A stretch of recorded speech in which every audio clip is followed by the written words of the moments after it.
are listening to Voice of the Fans Sportscast, brought to you by none other than the voices of the fans. Oh, Canada.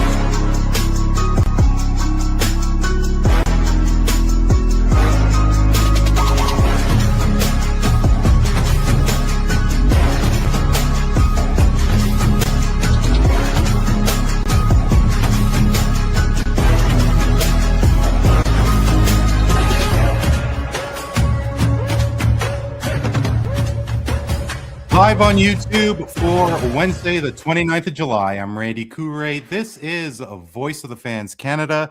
Thank you so much for joining us. If you have downloaded tonight's episode, thank you so much for that download at VOF Canada on most social media platforms, being Instagram, Twitter, Facebook, Threads, and TikTok.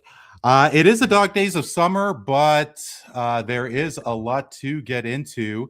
The trade deadline for Major League Baseball is less than a week away.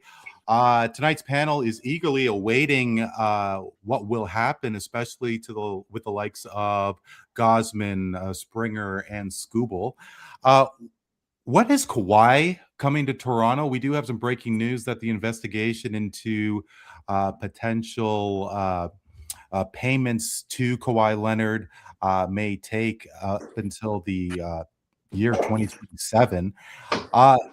The King has found a new throne. LeBron James, of course, is going to Philadelphia. And what would that mean for the Eastern Conference, the Toronto Raptors, Detroit Pistons, and the NBA as a whole? And hey, the NFL season is getting that much closer to begin.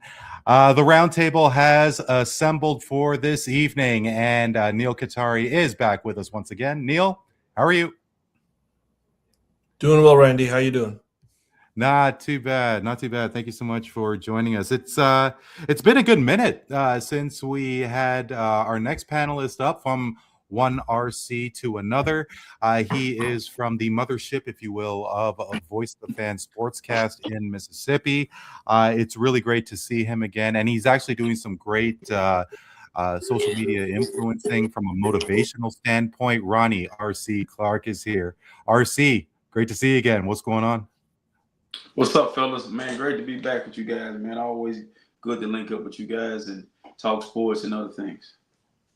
No, most definitely. It has been too long. Really glad to see you're doing well. And joining us for the first time is a broadcaster, a budding broadcaster that is all things Detroit Rock City. He is a gamer whose TikTok platform is CC Curtis 3974. His name is Chris Curtis, and he is joining us as well. Chris, pleasure to meet you. How are you? Pleasure's mine, sir. Appreciate you having me on. A lot of things to get to, a lot of good things going on, not just in the Detroit scene, but in the national scene as well. Looking forward to breaking it all down and giving some good viewpoints. Absolutely. And I mean, hey, since you are, so close to our border, I'm pretty sure that you haven't traveled on the Gordie Howe Bridge yet. But if anybody has taken a venture over that way and headed along mine and Neel's part of the world? Not that I know of, no. Seeing how it just opened, I only know of a few people that have even ventured that way, but not actually traveled across the bridge yet. So it'll be a new experience when that does happen. But glad it's built, glad it's open, glad it's another way to get across the border into Canada. So it's good stuff, and looking forward to eventually using it.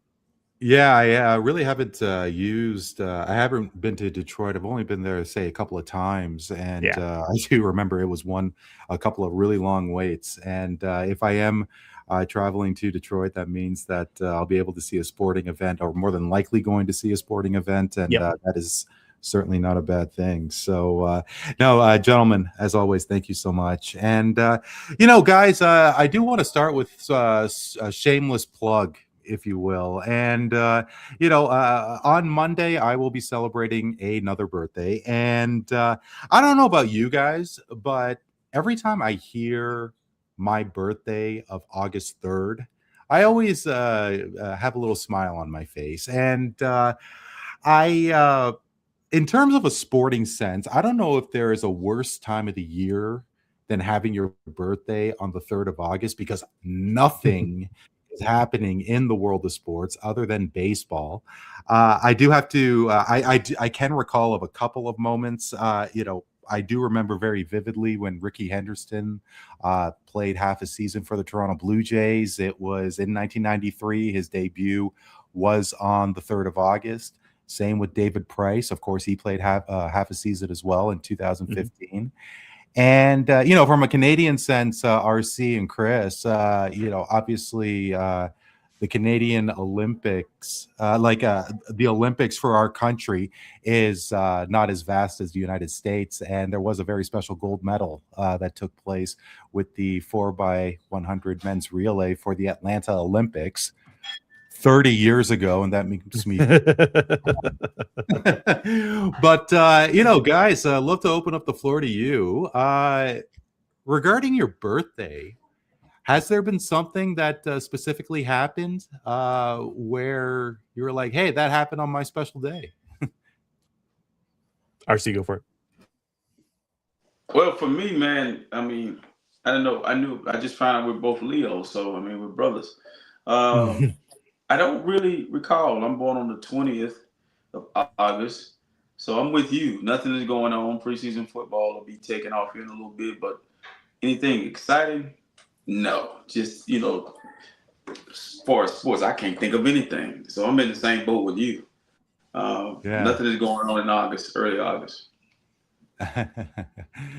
Neel, how about yourself? I mean, do you with your birthday? I apologize, I can't recall when your birthday is, but is it big in the sports calendar?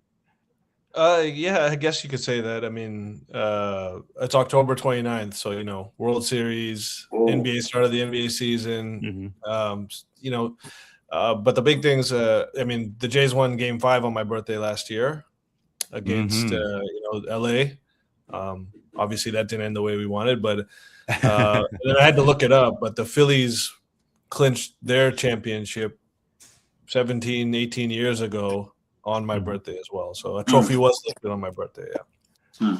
Very good. Yeah, Nice. no, with I mean, of course, with start of the NBA season, I'm sure that not only your favorite sport, dare I say, I guess maybe football, but here's actually, I wanted to add the interesting thing about that Phillies championship is Game 5 got rained out, and they had to resume it on my birthday, and then they won that day. Yeah, and wasn't that like 3 innings they only played?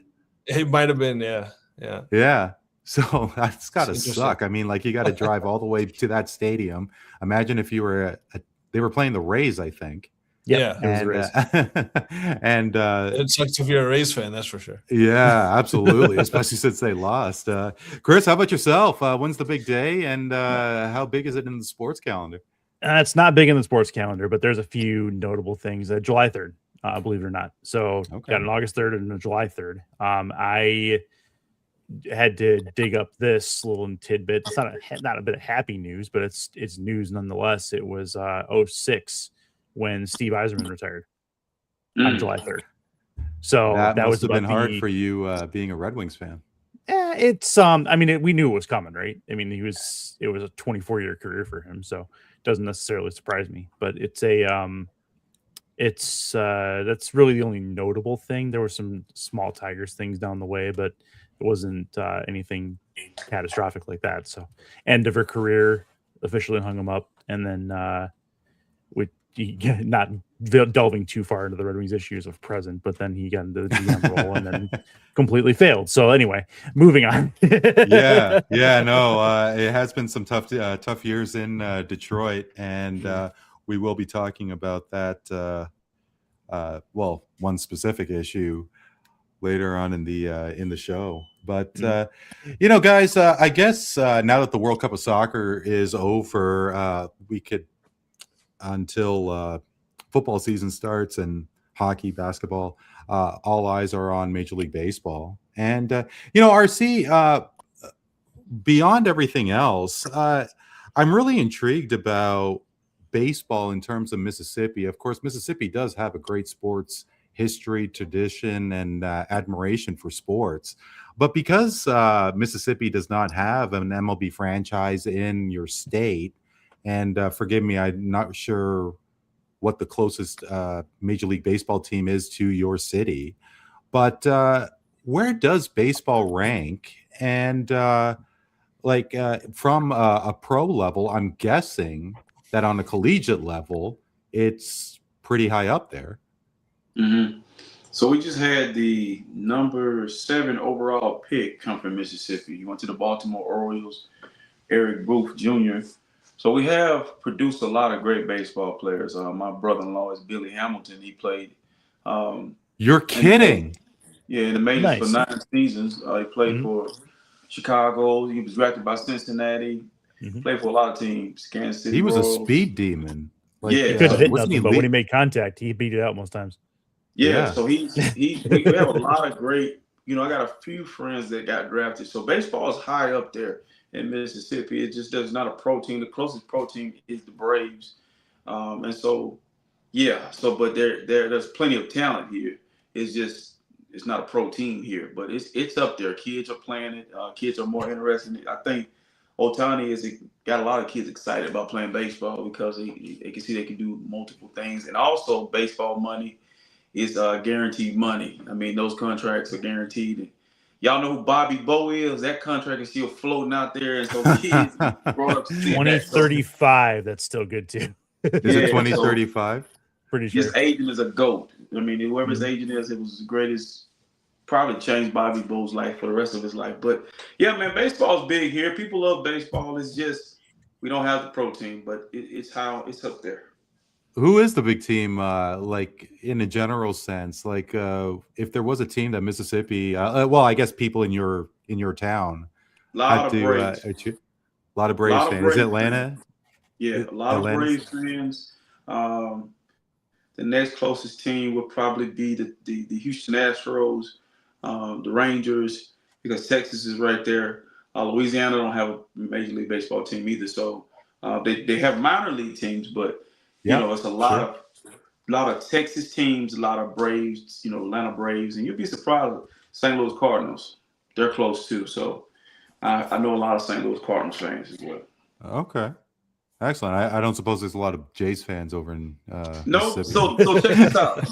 So I'm a Giants fan, but you guys have drawn me into the Jays. I started watching the Jays last year because of you guys, and I got sucked into the heartache and heartbreak that you guys had to go through for many years. I experienced it. I was watching that game and I was like, why did I do this to myself? I'm an Edmonton Oilers fan, and so I adopted them. I took them on, and then I take on the Jays, and it's like I shouldn't be going through this. This is years and years and years of heartache, and it happened again. And I said, oh man, now I see and I can feel.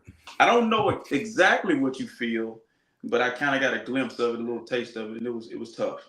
It was very tough. I mean, the Raptors did, of course, they won in 2019, and they always do well in the playoffs, relatively speaking. But the Leafs is a disaster. The Blue Jays they had a hiccup there in 15-16, but they really didn't do anything relevant. And all those chances. I still have the scars, RC. But it was such a great moment, and I mean the Jays are really struggling this year. Yeah, may not make probably won't be making the playoffs. But I mean the romance and everything that we're all still captivated. I mean, Neel, very quickly, you must still be captivated with the Jays and everything that happened. I mean, this year is a dog, but you must still have more of an appreciation for the Jays than you did before last year's run. I mean, yeah, for sure. There's no question. I mean, last year's Jays run was the most riveted I've been as a fan of any team in my life. You know, it was much more riveting than any Bills run I've lived through. And I've been a Bills fan for 25 years.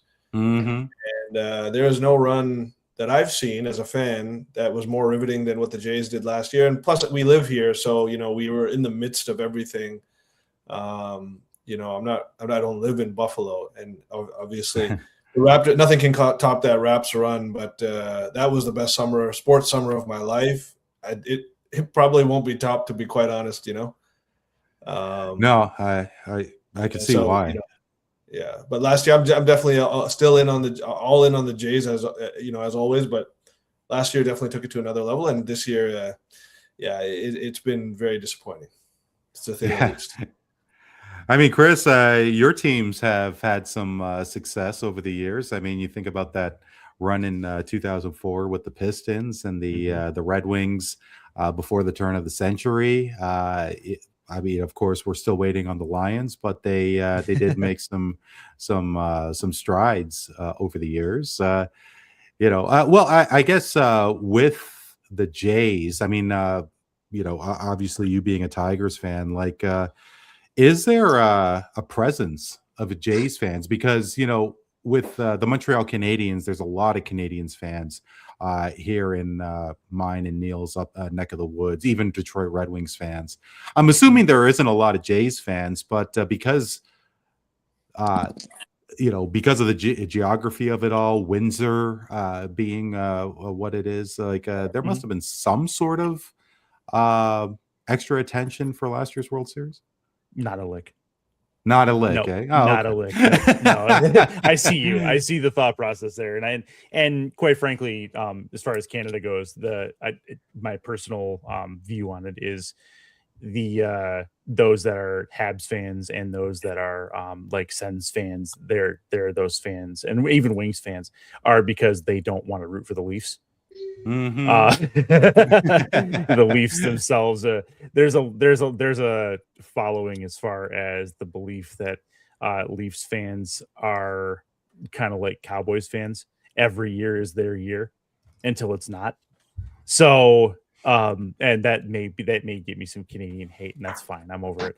But you are correct. But yeah. That's the closest American thing that I can relate to. It is every year is a Cowboys year until it's not, which is usually by week 3.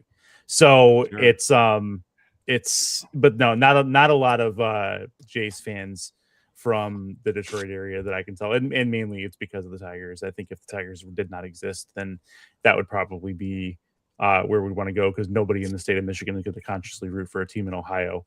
So that's where that would go. So and then talk about the Wings success. I mean, before the turn of the century, 97, 98, but then also 02, 08. And of course, sure. And then the finals in 09. So they've seen their share of success. So Detroit sports it's been a while. Pistons being the closest, or I shouldn't even say that, Lions being the closest, but the Pistons making progress as well. So should be a fun next couple of seasons for the Lions and Pistons. For the Lions and Pistons, absolutely. And Chris, you'd think that there'd be a little bit of excitement, especially with Tarek Skubal, and perhaps the best pitcher in the American League. The Tigers, they are 7 games under 500, but they are still hovering around that third wild card spot. I mean, they do have to jump over a few teams, but 4 games back of the last wild card spot. Tarek Skubal has been discussed about with regards to the trade deadline. The trade deadline is coming up on my birthday. What do you think it's going to happen with Tarek Skubal? He said he doesn't want to leave Detroit. I guess the first question is, do you believe him? Second question, do you think he's going to go? So there's a couple schools of thought here. The first biggest school of thought is everyone in Detroit is tired of talking about this dude. 100%. Really? Yes. That's the pundits are tired of talking about him. The general fans are tired of talking about him for the most part. A lot of people saying pay the man. But at the same point, there's more to the story than that. The fact that, well, I'll give you the news, then I'll give you my opinion on it. The news is that back in January when they were pre-arbitration, he hid an elbow injury, the same elbow injury he had surgery on earlier this season, with pieces in his elbow that were loose and jagged and running around in there that he had to get removed. But he hid that from the Tigers to not risk getting a payday because of arbitration. So that's something that didn't come out till the last week and a half, 2 weeks or so. But you said that he has stated that he wants to stay here. The end of that quote is that he wants to stay here through the end of the season. He has not out and said that, Detroit's my home, I don't want to leave it, period. He has said through the end of the season, and that's probably careful wording based on his agent, Scott Boras, who does not have a solid reputation amongst Detroit sports fans and teams. I insert a la Max Scherzer, insert a la a couple of other. Well, I mean, Scott Boras. I mean, he is the sports agent du jour, and he's going to get whatever. Yeah, he's definitely looking out for the best interest of his client. Yep. Monetarily speaking, for sure. That I completely understand that. And that's his job, and that's what he does, and he does it well. So more power to him. But the fact of the matter is at this point, Tigers need to make a decision. They are, like you said, a couple of games out of the last wild card spot. They badly need bullpen help. And I'm going to give you a stat that's going to kind of rattle your brain a little bit. In this season, the difference between the Tigers being 7 games under 500 and them leading the division by 4 to 5 games, they've lost 18, including today, games where they've led in the 7th inning or later. So I didn't know Jeff Hoffman. I didn't know Jeff Hoffman was moonlighting as a Detroit Tiger. Fair enough, but yeah, no, it's been a tire fire in the back end of the bullpen for the Tigers basically all season long, and they ruined a Skubal start. They were up 7-0 in the 7th inning, and they let that game get away from them to Baltimore. And to Baltimore, the team that is not one of the good teams this season. They are right on the Tigers level as far as win-loss. And if the Tigers are going to decide to buy and they're going to decide to make a playoff push, then they need bullpen help. And there's a couple of pieces that we have that we can use to get that bullpen help. You look at a Matt Vierling, you look at a Hyu Lee, you look at a Eduardo Valencia, who just came up and is mashing the ball. They are prospects that are near ready that they can deal for that mid-tier bullpen help. You've got a Jacob Latz out in Texas that very well could be on the move. We could definitely use him. That's one name that I'd like to float out there. So there's a fair bit of opportunity out there if they decide to go that way. But if they don't decide to go that way, you have to look at the present build of the Tigers. Is this a team, if you're Scott Harris, the GM of the Tigers, and you have to look at your current construction, is this a team that's going to make a deep playoff run? And is this a team worth getting nothing back for Skubal should he walk at the end of the season, which all indications point to that's exactly what's going to happen. So decisions have to be made, and they have to be made before, again, your birthday on August 3rd. And must be such a tough decision because obviously Skubal is as mentioned, one of the top pitchers in the American League in all of Major League Baseball, and pitchers like that don't come very often, and certainly a lot of decisions to be made with Tarik Skubal. Neel, what are the Jays going to do? And I don't want them to let Kevin Gausman go. I mean, now we're hearing potential of what Jays could get for Louis Varland. And I mean, George Springer, of course, had one of the biggest home runs in franchise history. Yeah, Chris is saying to sell. I mean, Neel, do you agree with him? Oh, man. I mean, it's tough when you showed that you're a contender last year and you're bringing a lot of the same pieces back and you want to clean house now. I mean, it seems unsatisfying. Let's just put it that way. The whole season seems unsatisfying. I mean, Vladdy is clearly having a very down year. He's not looking like the same guy. The only bright spot we really have that I could see is Dylan Cease. He's been a home run acquisition. Yeah, But Ernie Clement. Clement as well, for sure. Yeah, I mean, led the AL in All-Star votes. That was very surprising to me. Or he was top 2 or something like that. Yeah, that's insane. But there's not much going for us right now. I wouldn't mind. I'm not totally emotionally tied to Gosman or anybody if it nets us a better constructed team to come back at it next year. And again, what the moves may be, I really couldn't tell you. Baseball and the machinations about long-term outlooks, short-term trading position for trading pitching for batting and that type of thing. Sometimes,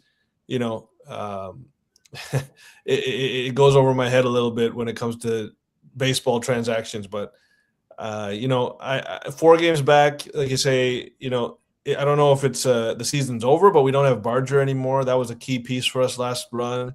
There's just not a lot of hope emanating through this season right now. I do feel like it's just going to be like a situation, and baseball is like that. It's hard to be a dynasty. It's hard to repeat runs like what the Dodgers are doing. I mean, they're paying for it. They're buying this sort of consistency that they have, which they've always done. The Yankees as well. I mean, the Dodgers are just doing it better. But it's hard to make deep runs in consecutive years in baseball compared to other sports, where kind of it's a little bit more predictable how things go. There's a lot more variance in baseball, I see. So it just may be one of those years where you play it smart, whatever the way that is, and then you come back and try to really go at it next year. That's what I would say. Well, I mean, because the Jays did so well, they were that close. But the reality is that the Jays had Bo Bichette, and did Vladdy just get lucky? What was the value of Chris Bassett, who's no longer on the team, of course, Barrios, and are they that much closer? And I mean, this is a question that you or I or nobody really knows, but with Gosman and Springer being in their mid-30s, like, I think that the only reason why they would keep them is because of that special run that they had next year. And I do think that it would be pretty irresponsible if the Jays re-signed him, unless if they take lesser money. What do you think? I really don't know, man. It's a tough one. What to do this year, I don't know. I think that part of the problem is like we made such a special run last year, and it was so unsatisfying that we're kind of clinging at straws to see what we can do to even put ourselves in some sort of remote position to be in the playoffs again. And it feels like this is like the ultimate like hangover for a team that just barely came short. It's like the ultimate hangover year. You talk about hangovers that happen after Super Bowls and NBA championship hangovers are a thing, but runner-up hangovers, I mean, if there was ever going to be one, it's going to be that we lost this thing by a few inches on a few different plays. And I know. and how do you recover from that? Really, it shouldn't be surprising that we're in this position where guys are having down years all across the board. Certain guys, of course, stepping up, new guys that come in and they want to earn their new fat contracts, but across the board, even just the energy, it can't be, that sort of that energy that one gets when you think you're onto something special. We had that, and that energy got deflated in a violent and very, very, very tough way for us. The all-time toughest, very violating way. MLB history. It's the worst loss in baseball history that we suffered last year. I mean, I don't think it's a stretch to say that. You're going to have the mother of all hangovers after that type of thing, Yeah, and of course, you may just want to accept it and come back with a fresh liver next year. Let's put it that way. Because the entire country was so captivated by this, and RC, Chris, you two, I don't think really have like it can grasp how from Vancouver to Halifax all the way up north to Yellowknife, like the entire country was just so enthralled by that run and really rejuvenated the love for baseball because when the Jays were winning in 92, 93, when they were threatening to make that World Series in the 80s and the 90s, baseball was the sport. And of course, basketball came in, and we saw how captivated the country was for the Raptors. But with the Jays being the only team in town, of course, Montreal moved to Washington. What is that? Over 20 years ago. It's only one team in this country, as you know, and the country just really all eyes were on that World Series. And that being said, is there going to be a World Series next year? The big talk is that 1994 is going to happen all over again, and there may not be a season. I mean, RC, how has baseball? I mean, there's been a lot of changes, and I don't know about you, but between the pitch clock and expanding the bases, and I think. Rob Manfred, the commissioner, has done some really good things. And I think baseball is a lot more palatable. I don't know what you think, but I mean, I think baseball could potentially be on the rise. And they just recently recovered from the strike that took place in 1994. I mean, like, how detrimental would a strike similar to 30 years ago be for the game? I'd be devastated. I mean, I hate to use this as an example, but it's kind of like what COVID did to the NBA and other sports, how it was pretty much like, if you take baseball away now with it trending upward, it would set it back. I mean, it would do harm. Like, it's kind of like, to me, I love where it's at. It's more entertaining, more fast paced. I even watched the home run derby this year. I mean, I was very, very drawn to that.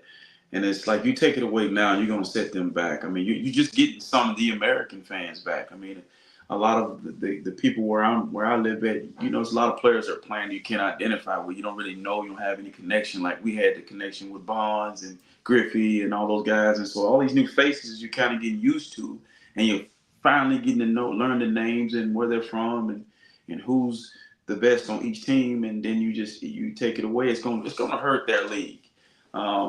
So I think it would suit them well to kind of figure this out. I mean, I'm going back to the COVID situation. It was we was forced to watch certain sports and certain things, but it hurt. I think it hurt the National Football League. I think it hurt. I don't know if you guys watched the wrestling, but that was horrible. Like, having to sit there and watch that, and how that was. They're still kind of recovering from that, and so baseball needs to ride this wave and continue to grow and continue to get this. Get the Americans back into baseball, because a lot of people don't watch. A lot of my friends are Yankee fans. I know a lot of Yankee fans, and the Yankees are bad right now. And so, to take baseball away right now while the Yankees are bad, and they'd probably be happy. But I just think you need to fix it and get it back to where it needs to be, so we can continue to enjoy the trending of where the game is headed. Chris, what do you think? It seems like they're going to be shutting things down for next season. Well, it's looking more and more like that, unfortunately. The fact of the matter is there's so much differentiation between what the players want and what the owners want. There, in my opinion, a salary cap and a salary floor is absolutely imperative. The other three sports have figured it out. Why can't baseball? But the players are absolutely sticking their heels in the sand and saying, no, absolutely not in my game. Well, it's going to end up being 94 all over again at this point. And I don't foresee a situation where there is not a lockout before spring training would get going next season. And it's unfortunate, but I think RC's right. I think it would set them back, 5 years at least. There's been a lot of progress. You're right. Manfred's made a lot of really nice moves, expanding bases, the defensive shift limitations. I really like those, and the overall speed of the game, because the pitch clock, have really made the game much more watchable and much more digestible on a day-to-day basis. But when it comes down to it, it's all about money. It makes the rock and world go round. You know that. So essentially, this is the situation we're in. They're gonna fight and they're gonna bicker and they're gonna argue, and the fans and the sport in general are gonna suffer. Neel, from what I understand, every Major League Baseball team is in the black each and every year. They make a profit. And when you are a team like the Miami Marlins and the Pittsburgh Pirates and the Kansas City Royals, the Tampa Royals Bay did Rays. have 15 and 16 where they were in the World Series, but they have always been a disaster. Mm. And teams like that can make money. But everybody is focused on the Dodgers and how they're able to get anybody and everybody. Tarek Skubal apparently is being rumored to be traded to LA. I wonder if the Dodgers and teams who could spend other teams out of the water, or the bottom feeders who are able to still make money. Where do you think the issue is? Because I think that teams like Kansas City, with due respect to the Royals, they should not be making a profit. Well, that's the thing, is like it's salary sharing. It's profit sharing among the league. It's not like they're making a profit from their own ticket sales or hot dog sales. No, it's TV deals and media deals that give them what the profit they actually get.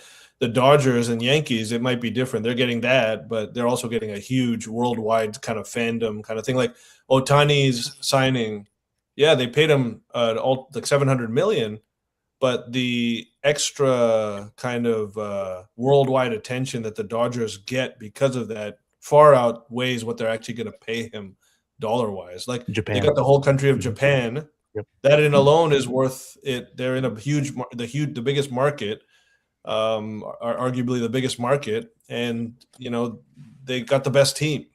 They're paying for it. I think the Dodgers took a step back. Sorry, I think the Dodgers took a step back after the Corey Seager signing. But anyway, that's neither here nor there. Yeah, but I mean, I'm just joking around. They're probably still the favorites to win it this year, right? Absolutely. Yeah. And they can turn it on at any point. They're going through their own hangover. It just doesn't look as disheveled as ours does. And but I think the problem is probably more so with the bottom feeders. I don't like what the Dodgers are doing, circumventing all the rules and things like that. But kind of reminds me of when the NBA salary cap went up, even though that's a hard cap. And then there was like a perfect storm of elements that allowed KD to go from OKC to the Warriors. And that situation will never happen again, where a top 5 player in the league can go as an unrestricted free agent to another team, with that team getting nothing back in return, and join basically a super team that just set the record in wins. That'll never happen again. And it came at a very particular point where contracts were elevating, the cap was elevating, like it was something, and it was an anomaly. And I guess the problem here is that just the Dodgers, they circumvent the rules. They're doing all this deferred payment stuff. I hate the deferred payment system. Like that's what I think the real biggest problem is. But that's only for the top heavy teams that spend a ton. Mm-hmm. The Pirates aren't worrying about deferring payments. They're worrying about making a minimum salary payment period across the team. I don't know. There's a lot of problems in how baseball's structured salary wise that I do think hold it back from its full potential. But again, like RC said, the sport is better after some of these rule changes they've made. That's for sure. Well, okay, the rule changes is one thing, but I'm wondering if baseball would be better with a salary cap. Like, I mean, what do you guys think? Like, because with me, I don't understand it. I mean, the NBA, especially, they went all those years and decades with the New York Knicks being absolutely irrelevant. And, the top players in the NBA came from Cleveland with LeBron and Tim Duncan in San Antonio. Look at everything that happened in Oklahoma City with Durant and Westbrook, Shea. You don't have to be in the bright lights. I mean, beyond the big three in Miami, the Miami Heat, there really hasn't been that star in Miami. Now, obviously, Giannis is there, and we'll see how much more his stock is going to rise. But I mean, I think that the most his attention while he was in Milwaukee will be a hell of a lot brighter than what it will be in Miami. I mean, look at Kevin Durant. I mean, his legacy was in Oklahoma City, in my opinion. I guess what my question is that is a salary cap needed?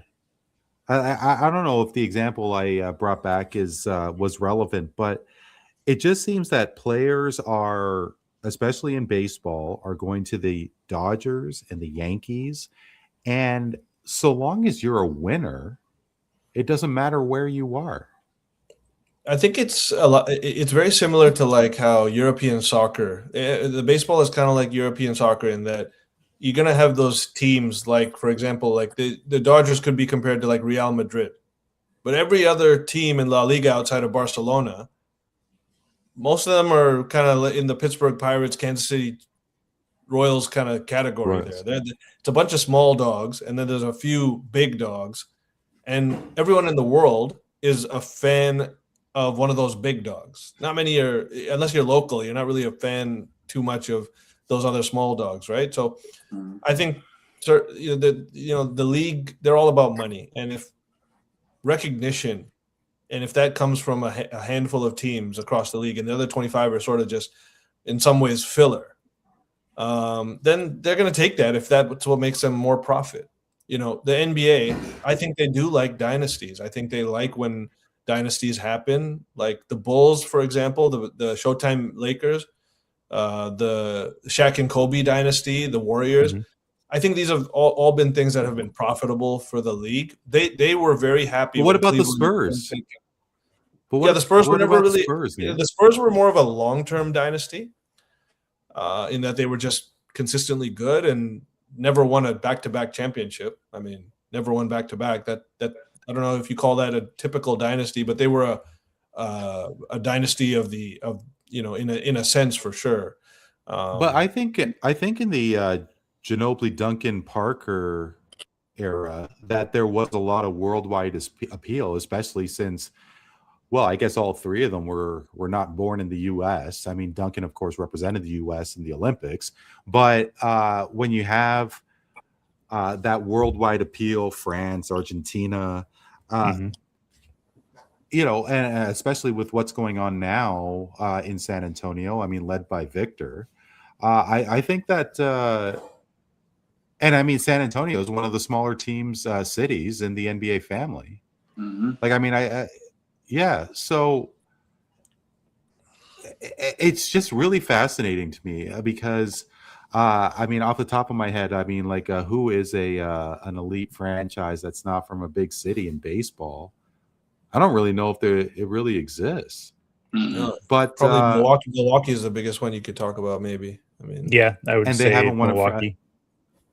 Yeah, and they haven't won a World Series in forever, if they ever have. They've made some deep playoff runs, but yeah, they haven't been able to they haven't get over the hump. Mm. Yeah, but no, I mean, it would really be a shame if it happens again. Because 1994, of course, Montreal Expos, they were destroying Major League Baseball. They were like 30 games above 500, and Pedro Martinez was on the roster, but he wasn't even the ace of that team. Yep. And of course, 8 years later, they just never recovered. They moved to Washington. So and they had my favorite player all time. Mm-hmm. Yeah, you're a big Vladdy guy, was right? my guy. That was my guy. I hated to see.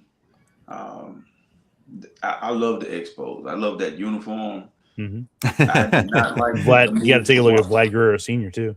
And so that's who he's referring to. Yeah. Okay. Fair enough. I missed that. Yeah. Moses Alou, Vlad. I mean, I was devastated, man. I loved that expo. I love that expo in Vancouver Grizzlies. Well, that just hurt me. Those uniforms are there are classics and iconic uniforms. I mean, they're perfect color scheme, and it was just perfect. And they moved them, and they never recovered from that. So that's exactly what's going to happen now. If they have a lockout, they're going to lose some. They're going to lose me because I'm just getting back into baseball. To be honest with you guys, so yeah, hope they figure it out. Please, Sorry. Chris, go ahead. Okay, I was no, gonna say in regard to the cap versus floor, I think that there is more damage being done by those teams in the bottom, like Neel was saying. You got to take a look at the Tampa Bay Rays, and we mentioned the Royals, the Marlins, all those guys, Pirates as well. It's only a matter of time that Paul Skeens for Pittsburgh is not going to be in Pittsburgh control anymore, and he's going to go to a contending team, and it's going to be the Terry School sweepstakes all over again. Who is Pittsburgh going to trade him to? That kind of thing. And the main cog in that machine is that the argument that people are making against the salary floor is that these teams that are spending bottom 10 payroll are still leading divisions. They're still games over 500. But you got to look at the end result of these. How many of these teams in the smaller markets, like you were saying, have gone through with a bottom 10 payroll and won a World Series, or even gotten to the World Series, made deep playoff runs? Perhaps the Rays, and the Rays in 08. Yeah. Yep. Yeah. And that's that. And then they lost the World Series to the Phillies, who did not have a bottom 10 payroll. Sure. The argument, again, the argument for the salary floor is bring those salaries up, make those teams spend the money on the free agents. And honestly, if you're one of those owners, you're going to see your profit margins go higher because, yes, you're investing in those players to put butts in seats, and then the media contracts are going to start coming in. The worldwide attention, like you guys are talking about Ohtani in Japan. Ichiro was the same way in Seattle. Japan loved the city of Seattle and the Seattle Mariners when Ichiro was there. Loved them. Worshipped that team. Worshipped Probably Ichiro. Still do. Probably. Yeah, still. Exactly. And that's exactly what these teams don't understand, is especially with how big an international footprint there is in Major League Baseball, especially these countries would be paying attention and giving money to these teams through merchandise sales, through international tickets, whatever the case is. It's only going to help you bring up a salary for it. The Dodgers are going to do what the Dodgers are going to do. Yes, put a salary cap in there. I think that the other three sports have figured it out. MLB, it's time to figure it out for you too. But the salary floor, I feel like, is more important than the salary cap. Can I say something about that? So with the NFL, who's freaking profitable out their mind, I think they're killing it right now. Then the NBA has this uptick with all the parity in their league now. I mean, there haven't been a repeat champion in years. I mean, every year is a different champion. I don't think baseball can afford to do this, man. I know you said it's going to happen, but they're going to get lost because those other two sports are basically I mean, I don't know if people are really going to miss them. If you're not really a baseball fan, you're not going to miss them. So that's why right now with all the excitement around it, it would just be in their best interest to save their sport. I mean, because especially the younger generation, they don't care as much as we do. And I think they're watching the other two sports more than they're watching baseball, especially Americans, man. I don't think Americans baseball is the main sport in America anymore. I think it's more so football. I think it surpassed baseball, and maybe baseball's third now. So this is bad timing if you're trying to get back viewership and get back the younger generation as well. So I mean, it's interesting you say that. Off the top of my head, I'm guessing in terms of major U.S. cities where baseball is number one. Off the top of my head, I'm thinking St. Louis. I'm thinking maybe Boston. I don't know if Boston would choose the Red Sox over the Celtics. I'm guessing they're choosing the Patriots. You think it's a Patriots town? Oh, 100%. Yep. Patriots most definitely. Yep. Patriots over the Red Sox. Okay. Yep. All right. Fair enough. Blue Jays probably will be over Buffalo Bills. I mean, among Buffalo Bills is the closest thing you have to the area that you at. So I mean, they would win that. The Atlanta Falcons, the Atlanta Falcons, Braves, Braves, probably Atlanta Braves. Braves over the Falcons. yeah, the Okay. Braves, the Falcons. Yeah, I would say Yeah. I could see that. Maybe the Dodgers. I mean, I don't think LA Angels would move the needle. Maybe the Dodgers. Well, The you got Rams the would, though. Lakers. Lakers over Dodgers, maybe. But Yeah, here's the where do the question. Rams fit there? Well, yeah, the Rams are there, but I mean, I don't know if the Rams could be. I don't know if the Rams could take over LA as. No, and the Rams their aren't town. even selling out their home games. It's more so. Well, isn't there like 3 million people could go to those games? Like, isn't the stadium that like stupid massive? Like it's between crazy. the Rams and right? the Chargers. Yeah. Yep. But here's a question, RC. I'm going to put you on the spot. Mhm. Do you think leagues? Let's take a look at baseball specifically. Do you think that they would profit more if the Dodgers and the Yankees, let's throw in the Cubs, if they consistently win World Series? Because I don't think it makes that much of a difference. I mean, I don't think dynasties help leagues.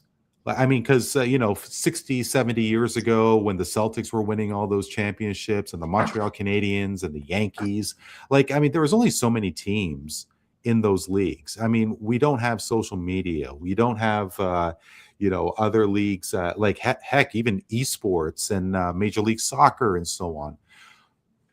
But now we're seeing, of course, the New York Knicks as champions. Do you think the NBA is going to rise because of that? Do you think that baseball has risen because the Dodgers are World Series champions? Because I don't think. Please go ahead.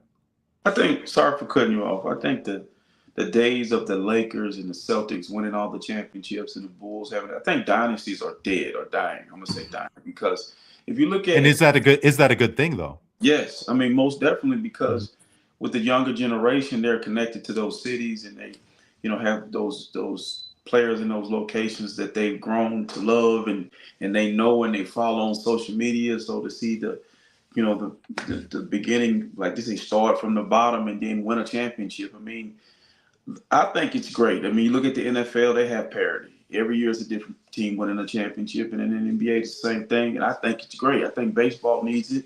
The Yankees and the Dodgers, and baseball I probably would say it would be different. If the Jays win last year, it would be a great draw. It would have been great, a great ending to a story. I think, as sports fans, we always like the great ending to a story. Like the Knicks ending to their story was great.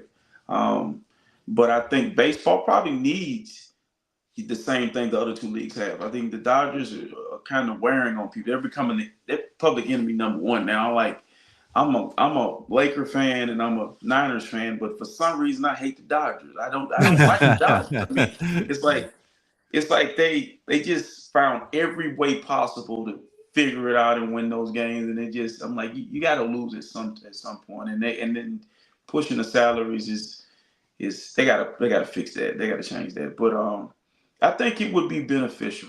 Dynasties are not needed anymore. The NBA needed Magic and Bird. They needed Michael Jordan. Now they not so much. I mean, they got talent, and I mean, especially foreign talent is just through the roof. And American-born players are starting to reemerge. So I'm against dynasties. I like seeing new teams win championships. Parity. Yeah, parity. Yeah. How about Neel, Chris? How about you guys? Yeah. With regards parity. to dynasties, yeah, like parity. Like, I mean, Yeah, I personally don't think that. Please, Neel, go ahead. I'm with Darcy. I'm with parity. I think that's what makes the NFL the best sport, in my opinion. It is the best sport to me. Like I love basketball the most as a sport, playing it, as a sport. But the NFL is my favorite professional sports league, and I love football too, of course. But the way it's run is just like immaculate compared to some of these other leagues. And that's why they're the king. That's why they're the box office draw. They realize that, and the nature of the sport, you don't play as many games. Every game is more meaningful. You can go from worst to first to worst in a heartbeat. more than any other league. It's just like that. And you don't even have to change the team too much. You might just change the head coach and it's enough to do that. It could be strength of schedule that does it. There's so many factors that things change up every year. You're not just getting the same run through the washing machine with like you do sometimes with other sports. Like we all, so I think that, the parity is a great thing. And that's why every game, even a game on like week 14, when you got like the Rams playing the Falcons or something, the Falcons might have a losing record. The Rams might have one of the best records in the league, and it could still be an exciting game just because the matchup is maybe not a great one for the Rams, or there's something that the Falcons can exploit in that type of situation. You just don't get that with other sports the same way. And that's what makes football so great, Yeah. Yep. Yeah. And actually, guys, we do have a comment here. Tony Talking Game is asking, what are we talking about? And what we are talking about is dynasties are good for the each respective league. And we are seeing something happening in LA with the Dodgers.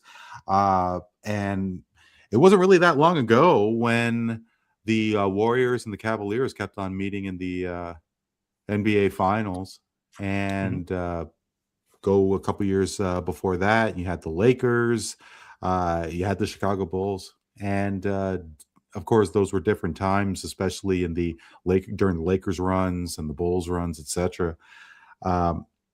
Is our leagues benefiting from super dominant teams? And I think that there is a consensus here that I don't think so. I think that there is more excitement, and one of the reasons why leagues like the NFL is doing so well, because any team could potentially win it. Can I give you an example real quick? Please. Just to force Neel's point real quick, is one of the smaller markets in the country is the city of Kansas City in Missouri. And look what the Chiefs have done in the last several years. And that team has exploded in popularity and that city has exploded in popularity from the performance of that team. As much I think as one of the I think one of the players' wives might have a little bit to do with it. I mean, but this was even before. I see you, but this was even before the Taylor Swift. Yeah, of course, and, absolutely. Hit Kansas City, and Mahomes was winning all those championships with his cast of characters, and that they called it the dynasty before Taylor Swift got there. Yeah. You know what I mean? So it's fair to say that Kansas City, being a smaller market team, has definitely benefited from the parity in the NFL, and I think we could see that. Make baseball more palatable to those smaller market teams, so we don't see the Dodgers every single season in the end. Well, I want to your point, because I blame the 49ers for making the Kansas City Chiefs a dynasty, because the 49ers were leading in both of those games, and Kyle Shanahan had a moment in both of those games. But you were exactly right, man. Thinking about in that small little moment, we were seeing the Chiefs, but it was like, now all of a sudden they're having to start over again. Neel, like he can go from being the best to the worst, or somewhere in the middle of the pack. So yeah, that's much needed in baseball. We need the Dodgers to come back to earth. Yes, 100% agree. I completely agree as well. Now, I do wonder what we would be saying if we actually lived in LA. And because okay, well, actually, RC, obviously, you're a big basketball guy, and let me genuinely ask you, what are your thoughts of Olympic basketball, men's Olympic basketball? Well, throw in the women. I mean, the women's leagues is women's Olympics, and women's basketball. I mean, it's USA and everybody else is second. But now, of course, men's basketball, the competition's getting a lot more higher. But in 92, in 96, in 2000, how interested were you in men's basketball in the Olympics? Because this is your country, and your country was going to dominate. Like, were you interested in those Olympics? Because I'll tell you right now, I sure wasn't, because my country was, they didn't appear in most of them. Right. Yeah. Well, to be honest, I've never been a fan of watching one team dominate another. Now, of course, being a Niner fan and Michigan fan, Michigan's all-time winning team in college football history means nothing to me because you have won, just finally won a championship after 30 years. But I don't like seeing the same team win, and I don't like seeing a team dominate. Now, if it's my team, okay, it's good, but I mean, I want you to at least make my team work, or as far as the viewership and me watching it, I'm not very interested in seeing a team get blown out by 40 points. And I remember watching the 92 Olympics. I remember watching, 2000 Olympics, and even this past Olympics. I wasn't just drawn to seeing Michael Jordan, Magic Johnson, and Larry Bird, and all those guys playing together and just beating. Some of those teams didn't even need to be on the floor with them, and it was bad. It was hard to watch. I was not drawn to that. And then here in America, the one problem I have is it's like I'm all excited about the parity and the foreign players finally finding their way. I think a lot of the American-born players love the lifestyle now more than they love the game. And so it's lost its luster, and it don't have the same. Even during the draft, you don't even cry in the draft no more. They kind of like, I'm supposed to be here type stuff. But so I'm not really drawn to seeing, especially on that stage, where it's unbalanced. And now I think it's kind of balancing out now. I think the American-born players are leaving that door open, and the foreign players are walking through it and balancing that thing out. But I don't want to watch somebody get blown out by 40 points. I guarantee you I probably turned it off at halftime. Because if you're down 30 going into the third, you're done. Mm-hmm. So no, I'm not drawn to that at all. Wasn't drawn to it as a kid either. Yeah. Well, actually, RC, there is one listener who does think that dynasties are a good thing. Dynasties make teams watch for two reasons. Either you want to watch your team continue to dominate, or you join the group that's tired. Either way, you watch. And there's value to that. Yep. But in a long, drawn-out baseball season, I don't know if we want to see the pure domination on one team. I think a lot more fans would be more intrigued if their teams were threatening for playoff spot and so on. But baseball needed the Blue Jays to win. They needed that to happen. Yeah. Yep. It had to happen. Like, we didn't need the Dodgers to win any more than they've already won. We needed the Blue Jays to win. We need the Brewers to win. We need, Arizona. You need teams like that to win. You need some parity in baseball. You didn't need the Dodgers. What did the Dodgers do for baseball? Well, circumvented all the rules. Yeah. No, it's we could go on and on. And the four of us are totally in agreement. And oh man. One thing I'll say is that, please, Neel, yeah. To Tony's point about dynasties being good, he's making comments there about the dynasties being good. And he does have a point, because nothing is black and white. There's gray area all over these topics that we discuss. It's a lot of gray. And one of the things that dynasties definitely do is bring in the casual fan, because look at this. I might be able to tell you who won the championships in the 70s. I will be able to tell you all the champions for the last 50 years. I could do that. But the last 9 years, where every single championship has been a different team, a lot of casual fans wouldn't be able to tell you who won. They're not, but everyone knows the 80s was Magic and Larry. Everyone knows the 90s was Michael. Mm-hmm. Everyone knows that it was Shaq, Kobe in the 2000s, and Tim Duncan, you can say in there. So the constant presence of these dominating teams, these dynasties, it does linger into the casual fan atmosphere.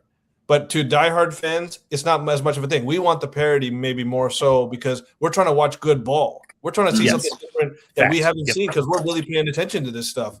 And so I think from a casual fan perspective, and mind you, the NBA does not need to convince the guys that love the NBA to watch the NBA. They need to get the casual fan. So that's why they want the dynasties. And the same might be said about the Dodgers, to be quite honest, because they have a more memory appeal going forward in the future, historical appeal. And then to RC's point, I just want to add about this, how, American players, how, they seem a little too entitled these days compared to back then. Part of that, I think a big problem is social media and how they get all their flowers and their props before they even step on the wood as a professional. Now with the college rules getting paid there, things like that. But the European guys, they still, something tells me that they don't have that mindset. They're still driven hard by coaches and guys that drill them, that really drill them and treat it like it's like a boarding school, not a, some type of prep school or something. Right. The mindset is different. They come to the league with that mindset, and that's why they got all the MVPs in the last 8 years. Since James Harden, no American player has won an MVP, and it coincides with 8 different teams winning a championship. But it may not be coincidence. Dynasties make errors. Can I add this though? Think about how profitable the NFL is going to be, and they're already profitable. When the Niners finally win, or the Cowboys finally win another Super Bowl, it's like through the roof type parity. Or the Cleveland Browns or the Detroit Lions, who was the year that the Lions should have won the Super Bowl, was the year that they had the Niners on the road in Santa Clara and couldn't finish the deal. If they get to that Super Bowl, imagine if Detroit wins the Super Bowl. It's the equivalent of the Knicks winning the NBA championship. Like, so the baseball needs the Blue Jays to end that drought. You get what I'm saying? Like, it is necessary that happens, because what happens is, it's like now it draws the casual as well. Like me, I'm gonna be like, okay, now the Blue Jays finally, who's next? Who's next? Now the Philadelphia 76ers with LeBron James is feeling like they got a long drought too. They haven't won since the 70s. We got a chance. You see what I'm saying? So baseball needs it, man, bad. Yep. And actually, there is a comment from Swift, Ben Reynolds, a host of Voice of the Fans. He says that he likes a competitive league, but he doesn't mind dynasties if they built the team the right way. Right. Not having a stacked team through free agency or trades, i.e., like LeBron and how he went to South Beach. Super teams. Yep. Yeah, super teams for sure. Guys, great chat for sure. And hey, I don't think there's any better time to talk about LeBron James. He has taken his talents to the city of brotherly love. And a lot of people were wondering if he was thinking about going back to Cleveland, going back to Miami. There was a hot rumor about him potentially going with the Golden State Warriors. Chris, not a lot of people were seeing Philly. Were you? It was a surprise, but not an overall shock. This is a pattern that he's had his entire career. I mean, he looks for the best available situation for him and where he could fit most in. It's arguable that Cleveland has a structure already, so him going there would not necessarily be as big a benefit as him going to a Philadelphia. You got him, you got Embiid, you got Jaylen Brown. The biggest thing for me with that is that everybody's kind of anointing them. Not everybody, I guess a majority of people are kind of anointing them second best team in the East. But I mean, you have 6 legitimate teams in the Eastern Conference that are, including them, that very well still could get to the finals. So this is not an absolute game changer as much as people are thinking it is. Yes, he is going to be an asset for that team. Yes, he's going to have the mentorship for Jaylen Brown and also work with Embiid, and they're going to be a good team. There's no doubt about that. But this does not automatically anoint them as the representative for the East and doesn't even put them in the Eastern Conference Finals. So they have to remain healthy. They have to have a bunch of things still go right. You still have teams like the Heat who got Giannis and still have Bam. You have Boston who, yes, they took a measured step back by losing JB. And even though they pulled Paul George, that's still going to be a downgrade. You have Cleveland who is still looking at Donovan Mitchell and Evan Mobley and be like, hey, look, we're still here.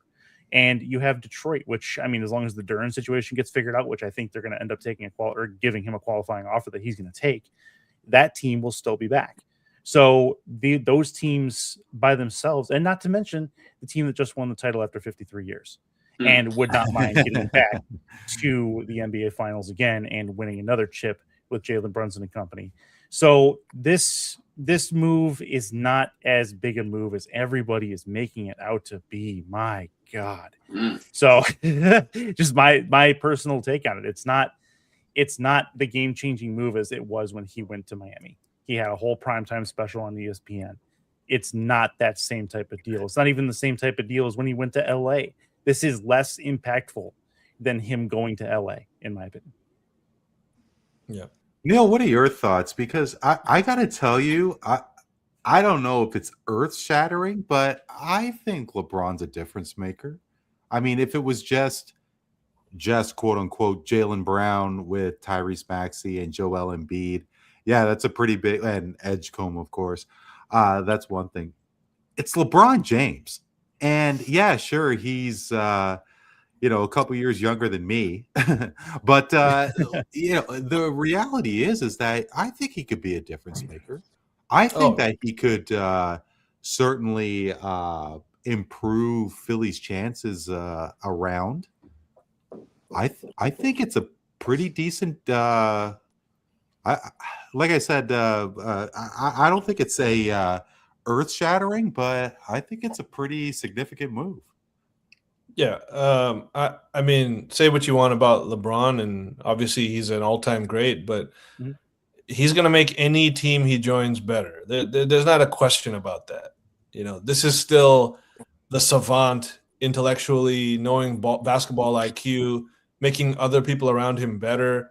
He's lost a step, but he's still as good a passer as he ever was. And if they're going to put him at point guard, I mean, that's going to open up Maxey, Edgecombe. You're gonna. Again, I feel like LeBron, yeah, he wanted to hear from Embiid, and Embiid like feeling confident about his own health, but he also didn't make this decision without thinking about, if Embiid is not available, do we still have a chance? And the answer he must have come to was yes, because with just the other guys that they got. And I mean, Edgecombe to me is a future superstar. So this guy could come with an even better year than he had last year, and he is a good two-way player. JB, if he comes in with a mindset that he doesn't need to be a primary scorer, because he really is the third, well, maybe the second option scoring, but if Embiid's playing, he's a third option all of a sudden, but he is their best defender. That's how he really makes his mark, as being a two-way player, not a one-way offensive player. No, he's not that guy. He's a two-way player. But so I guess, though, what history tells us is that, you could have all the names you want on a team, but if you don't have chemistry, if you don't have the right leadership, locker room culture, coaching, and we all love Nick Nurse in Toronto. I mean, he's a really good coach. Then you're not going to do it, man. There's other teams out there like the Knicks who have all those things, but they also got the culture. They also got everyone's a defensive dog, but knows how to play offensively within a system. They all figured out how to sacrifice. They didn't know how to. Karl Anthony Towns did not know how to sacrifice 2 years ago, but he learned last run, and they're not winning the championship. They're not beating the Spurs without Cat learning how to alter his game.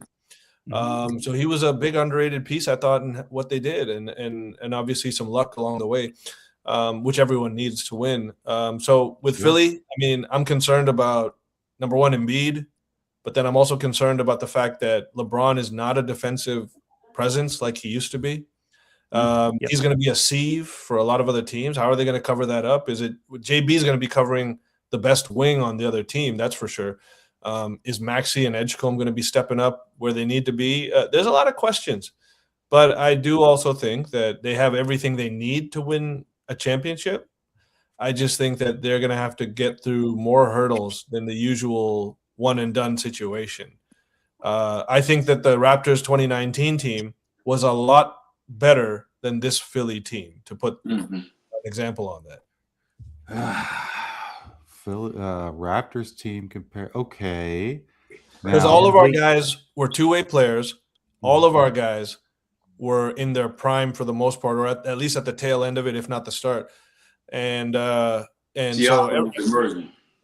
Yeah, everyone was emerging. Everyone was a great player on that team, or a great player in the future, about to be Okay, so and obviously we had the best player in the world in his absolute prime at the time.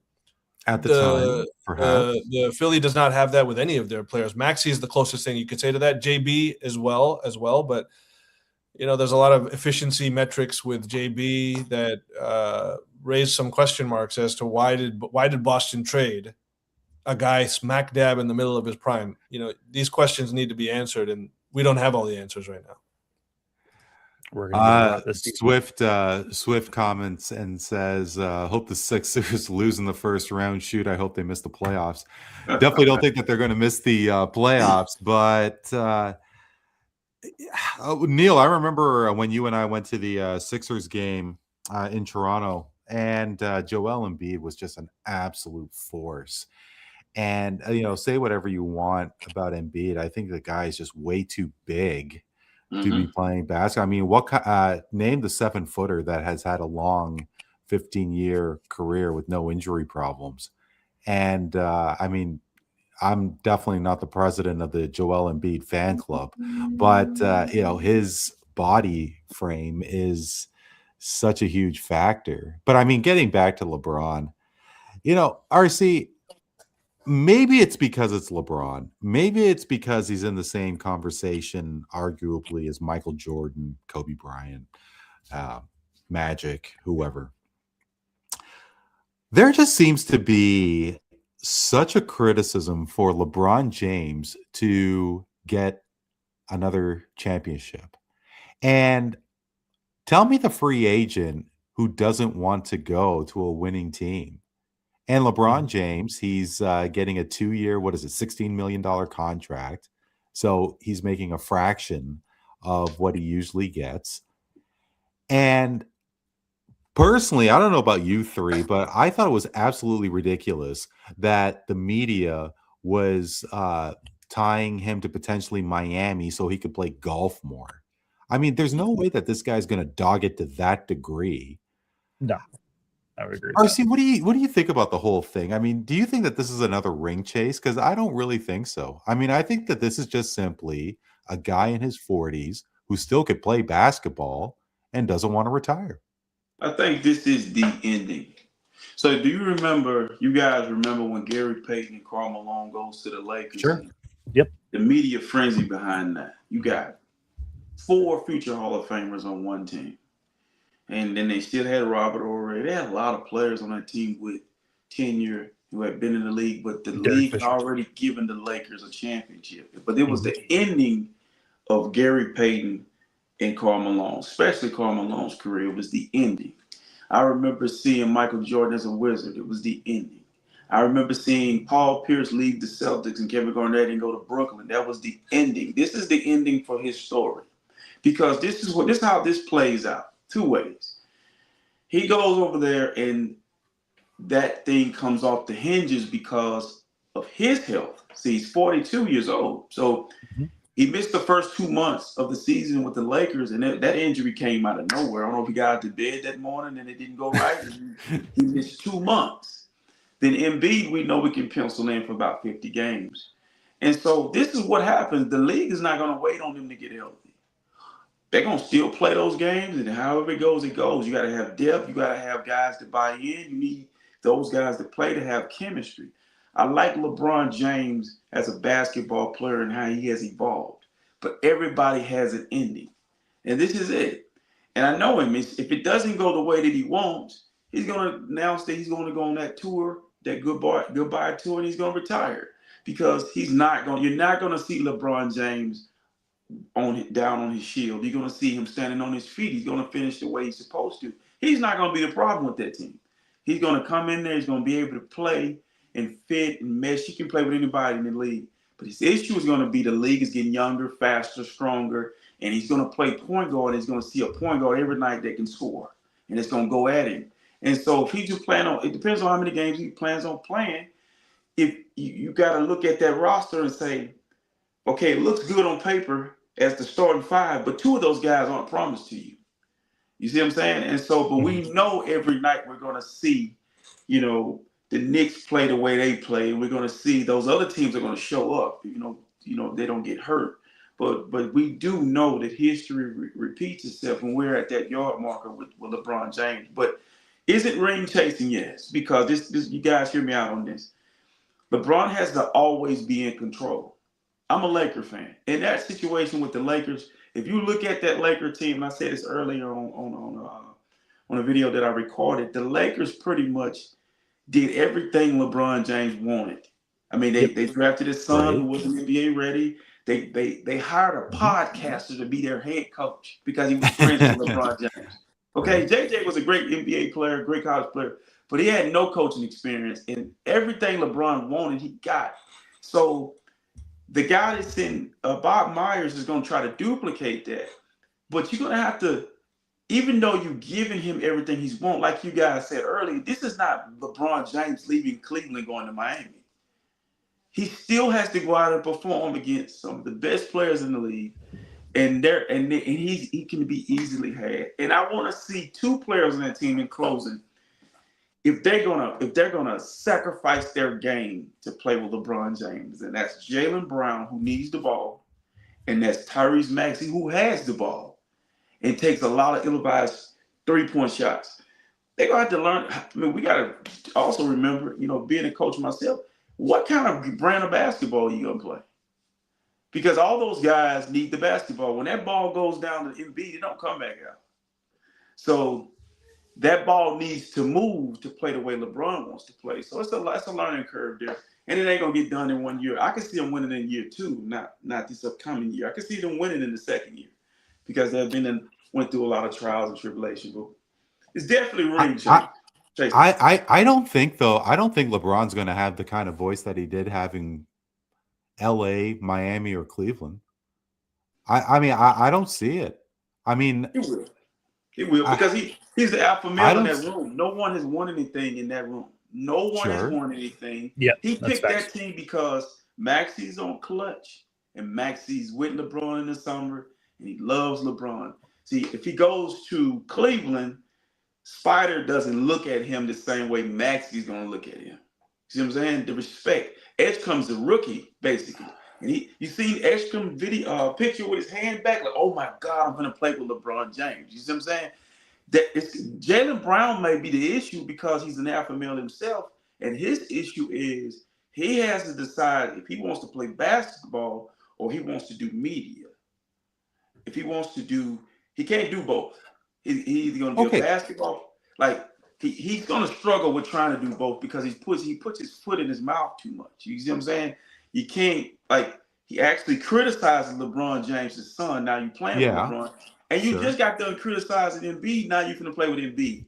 So you got to he's going to have to figure out what he wants to do as a professional athlete because he's not going to be able to do both. So it's wait a minute. A couple of things. Do you guys think that LeBron signs in Philly if Jaylen Brown didn't? I mean, with the criticism aside of that Jaylen Brown did say about Bronny, I think one of the reasons why LeBron signed in Philly was because of Jaylen Brown. Because of the competitive advantage. Do you remember championship? You remember the championship they won in the bubble? They had four guys over 6'10" on that team. Costa Koufis is his name. They had Anthony Davis, JaVale McGee, and they had Dwight Howard to defend Joker. Then they had elite wing players. They had Caldwell Pope, Alex Caruso. They had Rondo. I'm talking about these are J.R. Smith, Young Waiters, Kaku. He had a competitive advantage. This team, he's going to have a competitive advantage if they all show up together. Yeah. They're going to be hard to play against if they're all healthy. It makes sense for what he's trying to accomplish, is what I'm saying. I think LeBron is going after the assist title this year. And I think, I know honestly, and I don't think he's going to be his focus will not be on scoring as much. He got these other guys to score at will. And I think he saw probably JB as that move. LeBron doesn't go there if JB doesn't, because it first of all showed that the Sixers are serious about competing, and secondly, I think JB actually is a pretty good fit with LeBron because he likes to get into the lane, cut, and that's a passing guy's dream to have someone that's always cutting, that's looking to go to the rim, and then is going to go back and be the best defender on your team. So JB has those elements. His game will be elevated by LeBron if he puts his ego in check and doesn't worry about what he is alpha wise, just plays his role at a high level. It could work in that scenario. But he saw the primary scorer in Maxey, one of the best scorers in the league. Sure. He saw one of the best young players in the league, Edgecombe. And you saw what Dylan Harper just did in the finals. I mean, Edgecombe has that same moxie, that mindset. He's not as good as Harper because he's not as big, he's not as strong, he doesn't have an NBA ready body. Like Harper's pretty damn close to like an NBA ready body already. But Edgecombe is that guy. He's got a bright future. And then obviously so LeBron I think just sees a lot of potential. It's up to him now how he's going to lead these guys but it does seem like Maxey especially is ready to listen to LeBron and ready to really give him that deification that he so craves. And that's a big step when you got the best player on the team already vouching for you. That's Maxey's team. Don't get anything twisted. It's not JB's team. It's not LeBron's team. It's Maxey's team. He better start acting like it this year. That's a problem. That's going to be a problem with Jaylen Brown. He I don't think he's going to defer. I still haven't even heard him speak on this. He said that he's approaching this season with no ego, in quotes, no ego. Okay. But so he said that he spoke to LeBron about that as well, that he's coming in here to be the best defender on the team, pick up the best assignment, and be ready to catch and score, that type of thing. I don't think he's going to be playing much point guard at all. He's going to be, so if Nurse can convince these guys to do that, I mean, the sky's the limit. But, there's a lot of things here. There's a lot of health issues. And also, when guys aren't touching the ball, as we know, when you're primarily an offensive player, you like to score, sometimes the defense can become lackadaisical. The defense is going to be the problem if they don't do it. It's not going to be the offense, the defense that's going to be the problem. But do you remember the Boston-Philadelphia series, how dominant Boston was until Embiid showed up? Yeah, but also Boston stopped cashing the threes, which they live and die by. But then you go and look at the New York series, and they got dominated more so because they were defensively outclassed. Okay, so my point is, the league is changing so much. The league is getting bigger on the inside. They decided now to go the opposite direction. So everybody's trying to figure out how to deal with the unicorn in San Antonio and Joker. And so now here comes Bam and Giannis. They're going to have an issue. Philadelphia's issue is going to be when they run into that buzzsaw. When they run into the post player who puts his nose down and gets to the basket and plays physical in the paint, because LeBron's either going to be playing the point or the four. And so he can't guard no point guard in the NBA, and he can't guard a big in the NBA. He can't guard a true big. He can't guard Giannis. He's not guarding Giannis. He's not guarding Bam. He's not guarding a true big that plays with his back to the basket or can face up. So you're gonna see. I'm just gonna say this: if LeBron James win the championship this year with this team, it puts him in a place in a stratosphere that no one can touch him, because it's a lot of mental gymnastics as far as his physical, his mental, and that Philadelphia fan base is the worst fan base in sports. They're gonna boo him on sight. You watch. If you don't go to, he's gonna deal with a lot in Philadelphia. That's why he's living in New York. Yeah, right. That's another narrative that I don't understand. I mean, who cares? Like, I know that Philadelphia is really proud of their city, and yeah, there is something against New York City, but I think a lot of the Eagles and say the Philadelphia Flyers and so on, like, don't they live within New Jersey? Yeah. I mean, yeah. So, like, okay, LeBron lives in New York. I don't even know why. Maybe the better question is, why did this story even come out? I mean, LeBron is so calculated because it's LeBron. Because it's LeBron, 100%. okay, so then maybe Rich Paul and like somebody within LeBron's camp leaked out the story, or maybe, I mean, who knows? Rich But Paul is the equivalent of, sorry for cutting you off, man, but Rich Paul is the Jerry Jones of agents, man. You don't hear from any other agent in sports but Rich Paul, and you don't hear Oh, and from Scott Boras, but yeah, Scott Boras. But Rich Paul is in our face a lot more than Scott Boras. You A always lot more than we Rich want him to be. Paul. Facts. yeah. And actually, we do have a couple of more comments. Swift has chimed in and says LeBron came out and said once he saw Brown go to Philly, Philly became his number one target. And he also said ring chasing to the max. And of course, Swift is. It would be like Michael Jordan before, instead of deciding to go play with the Wizards, he sees Shaq and Kobe emerging in LA, and he goes and plays with Shaq and Kobe. You would be like, it would be fine in this era of basketball, but from a competitive standpoint, it's like he would. I don't think Michael Jordan would want to be viewed as just someone who rode the coattails of two other guys. Like LeBron James had a team in LA. If he stayed, the money he took in Philly, if he takes that money in LA and you look at what they put together right now with Luka, he will be competing for a championship. Walker Kessler is a good player. You know, AR is a good player. Luka's a good player. The pieces they brought in fit with the way LeBron likes to play, that big that can stretch and shoot, that pop and pick with that big, and you know that play style. Philly, it's a lot of guys who like to play within. It's a style of basketball that Nick Nurse he didn't have that in Toronto. You knew who the guy was, and that ball constantly moved. You can't teach scorers how to play a style of basketball in a year that you want to play. You want to play like San Antonio and Golden State, that takes time.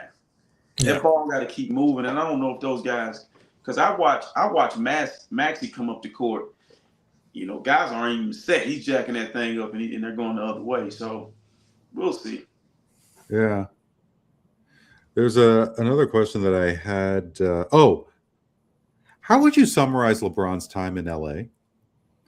I mean, between his first stop in Cleveland, Miami, back to Cleveland, the stretch in Los Angeles was the longest stretch he had with one team. And there's something about LA that just does not hit like it did hit in Cleveland, like it did hit in Miami. I don't know how to best summarize LeBron James's time in LA. What about you guys? Unfulfilled. Why is that? He won a championship there. He did. Yes, it was a bubble championship, and I mean, say what you want. There's a lot of people that put an asterisk next to that, but I think that from a LeBron James standpoint, looking at it in his shoes, which are rather larger than mine, the fact is, I think he wanted to do, and he had visions for so many greater accomplishments in LA versus what they had. Getting the championship was good. That he wanted that. That's fine, but there were opportunities left on the table and things left undone in his mind, I think. And I think that's going to be, when all is said and done, he's writing his presidential memoirs of the NBA when he retires finally. It's going to be something that he mentions that he did not accomplish everything that he wanted to do in LA. Neel, how about you? What do you think? I would say underwhelming as well. I mean, he got the bubble, but the only thing I think about when I think about his bubble championship is that if Kawhi stayed, that would have been our championship.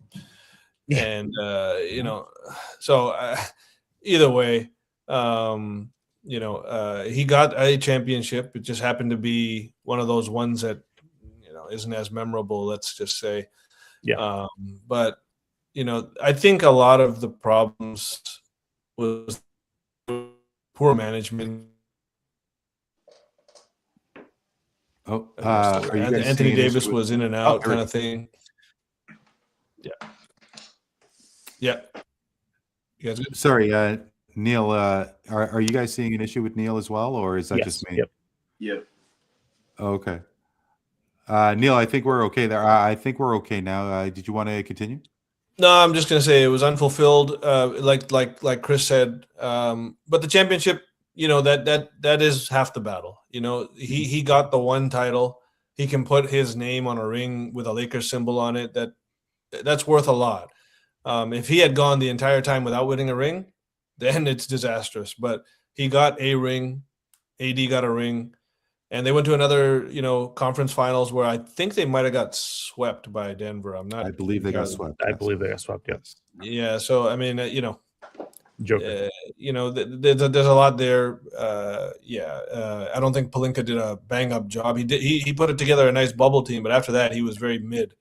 And like you say, least memorable destination he's been to. I think he had other priorities in LA, like Chris alluded to, that didn't necessarily revolve around the killer drive to be great on the court. Yep. Yeah.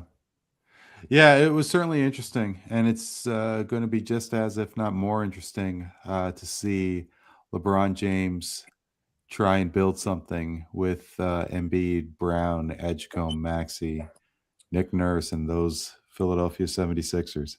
Can I add to that? Add to the Laker thing.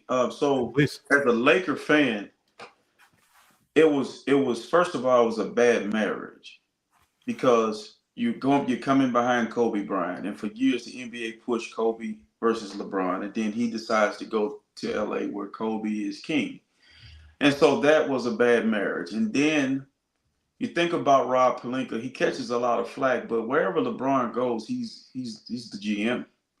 He's a lot of the players that was on that team are LeBron's pick play. He don't like playing with young players, first of all. So Maxey and Edgecombe will be the first young players he's played with. Because you think about, Kyrie. You got Ingram and Julius Randle and Kuzma and a lot, Jordan Clarkson. A lot of those guys, Larry Nance got shipped out. What's LaMelo's brother name? Lonzo gets shipped out. He didn't want to play with those guys. So when you see players like Jared Dudley and J.R. Smith and Deion Waiters and Rondo and Carmelo Anthony and Dwight Howard, that's all LeBron James influence. So Rob Pelinka was just along for the ride. He just was given the keys to a Ferrari and say, "Don't wreck it." And then when you see like you bring in somebody like Darvin Ham, was a bad fit. He thought LeBron's gonna bring a coach in he think he can have in his back pocket, and then Darvin pushed back and he was out of there. Then you bring in JJ Redick. That's a guy that had no coaching experience, but that was his guy. So Rob and Jenny was just doing what LeBron wanted. So that's another thing. You hate to see an organization being ran by a player, and so that's another reason why it didn't work, because a lot of the pieces didn't fit. The style of play that he played to win championships in Cleveland and Miami, the league evolved. He got older, the league caught up to the way he played, and you didn't have a Kyrie Irving ever in LA, and then Anthony Davis couldn't stay healthy. The bubble championship, in closing, the bubble championship was flawed because Laker fans view it as a given, something that was given to you because you never had to travel on the road in the playoffs. You never felt what it felt like to actually grind for an NBA championship, but have him tell it because he's strategic. He's the only athlete I've ever seen that's had this much control over how his career is being portrayed. But he said it was the toughest. It was the toughest championship he ever won, but it was in an AAU format. It was in a controlled environment. There wasn't no home crowd. There wasn't no away crowd. So he likes to feed his own narrative. He's so obsessed with the GOAT. So I look at the whole Laker tenure as an experiment gone bad. And the Lakers wanted him back. And he didn't want to come back because it's Luka's team now. But you go to Philly, it's his team. And he just injected himself back into See, I don't see that. I don't see it being LeBron's team. You look at Kevin Hart, Gilly the Kid, if y'all know who that is. These figures of Philly, they're talking about LeBron. Yeah, sure. They're talking about LeBron, but I mean, like within the locker room, I mean, I think I think everybody is seeing it as Tyrese Maxey's team. So And what did Jaylen Brown say to him? When you play with LeBron James, Kevin Love, Chris Bosh, Anthony Davis, you're going to sacrifice. Okay? Because LeBron can't. It's kind of like watching Russell Westbrook win an MVP playing a crazy style, and he never adjusts. He never learned how to really shoot. Once he win the MVP, you can't tell him he can't play like that. So LeBron is not going to be in year 24, if they guess what it is, and decides he's going to change and become this whole other style of player. You're going to change. See, Luka was unwilling to stand in the corner and shoot threes. Somebody gonna have to stand in the corner and shoot threes. Which one of those three gonna do it? Okay. I mean, if you want to look at it that way, and that's another problem that team's gonna have is 3-point shooting. Embiid's not gonna be on that block. See, what you're gonna see is he needs to be there because he has a no one can stop Embiid 15 feet. And when his back is to the back, he's unstoppable. But do you want Embiid standing on the perimeter shooting threes, or would you want to get that easy 2 points on that block? LeBron James is not, even at this age, is not about to reinvent his game. He's worked everywhere he's went. So those two young guys they're going to be so, it's like seeing Kwame Brown play with Michael Jordan. Their eyes are going to be big. And they're going to want to buy into it. And you're going to see Tyrese Maxey play a style he hadn't played before. He's going to turn into Mario Chalmers right before your eyes. He's going to RC, come on. He's going to be closer to Kyrie. He's going to be closer to Kyrie Irving playing with LeBron than he will Mario Chalmers. Yeah, but Mario Chalmers is wild. Even if you think about Kyrie Irving, I'm being sarcastic with the Mario Chalmers. But if you think about Kyrie Irving with LeBron James, but you're thinking about it, a younger LeBron James, a younger Kyrie Irving. Now, this older version of LeBron James is going to require, he needs Maxey to play that style the way Kyrie played. But there are going to be moments where he feels like I'm the guy, ball comes through me. See what I'm saying? Then if they come and they double team me, or I'm going to make the right decision to you. LeBron's not going to be the one standing in the corner shooting threes, is what I'm telling you. He's not going to change his game. That's fine. But I guess in terms of LeBron banging his foot and saying do as I say and so on, I don't see that happening. I mean, I don't see him getting the entire franchise flipped over like you mentioned with LA and Miami and so on, like he did in the past. I mean, I think that if Maxey, Nick Nurse, Nick Nurse, I'm a little indifferent on, but I don't think the be all and end all ends with LeBron James. If he doesn't play that way, if he doesn't have that mindset that we've grown to see, they're not going to win. He has to be the dog. He is the guy. Even though he's 42 years old, even though he's 42 years old, when he's right, he's the guy. In LA, Luka was, I hate to say this, LeBron was a better player, overall player. Luka conditioning, the arguing with the officials. But you watch LeBron James, he was locked in. He has to be that way for the Sixers to win a championship because he's a leader. He's a natural born leader. He's used to being in that role. If they have intentions on winning a championship, he has to come in there demanding because he's the only one that knows what it takes to win a championship. Yeah, him and JB. Yeah. Yeah, he Randy, has to bring it. can I ask a question of the panel, including you? Yeah, of course, please. Yes or no, 5 words or less. In the 2 years that LeBron is going to be in Philly, do they win a championship? Randy.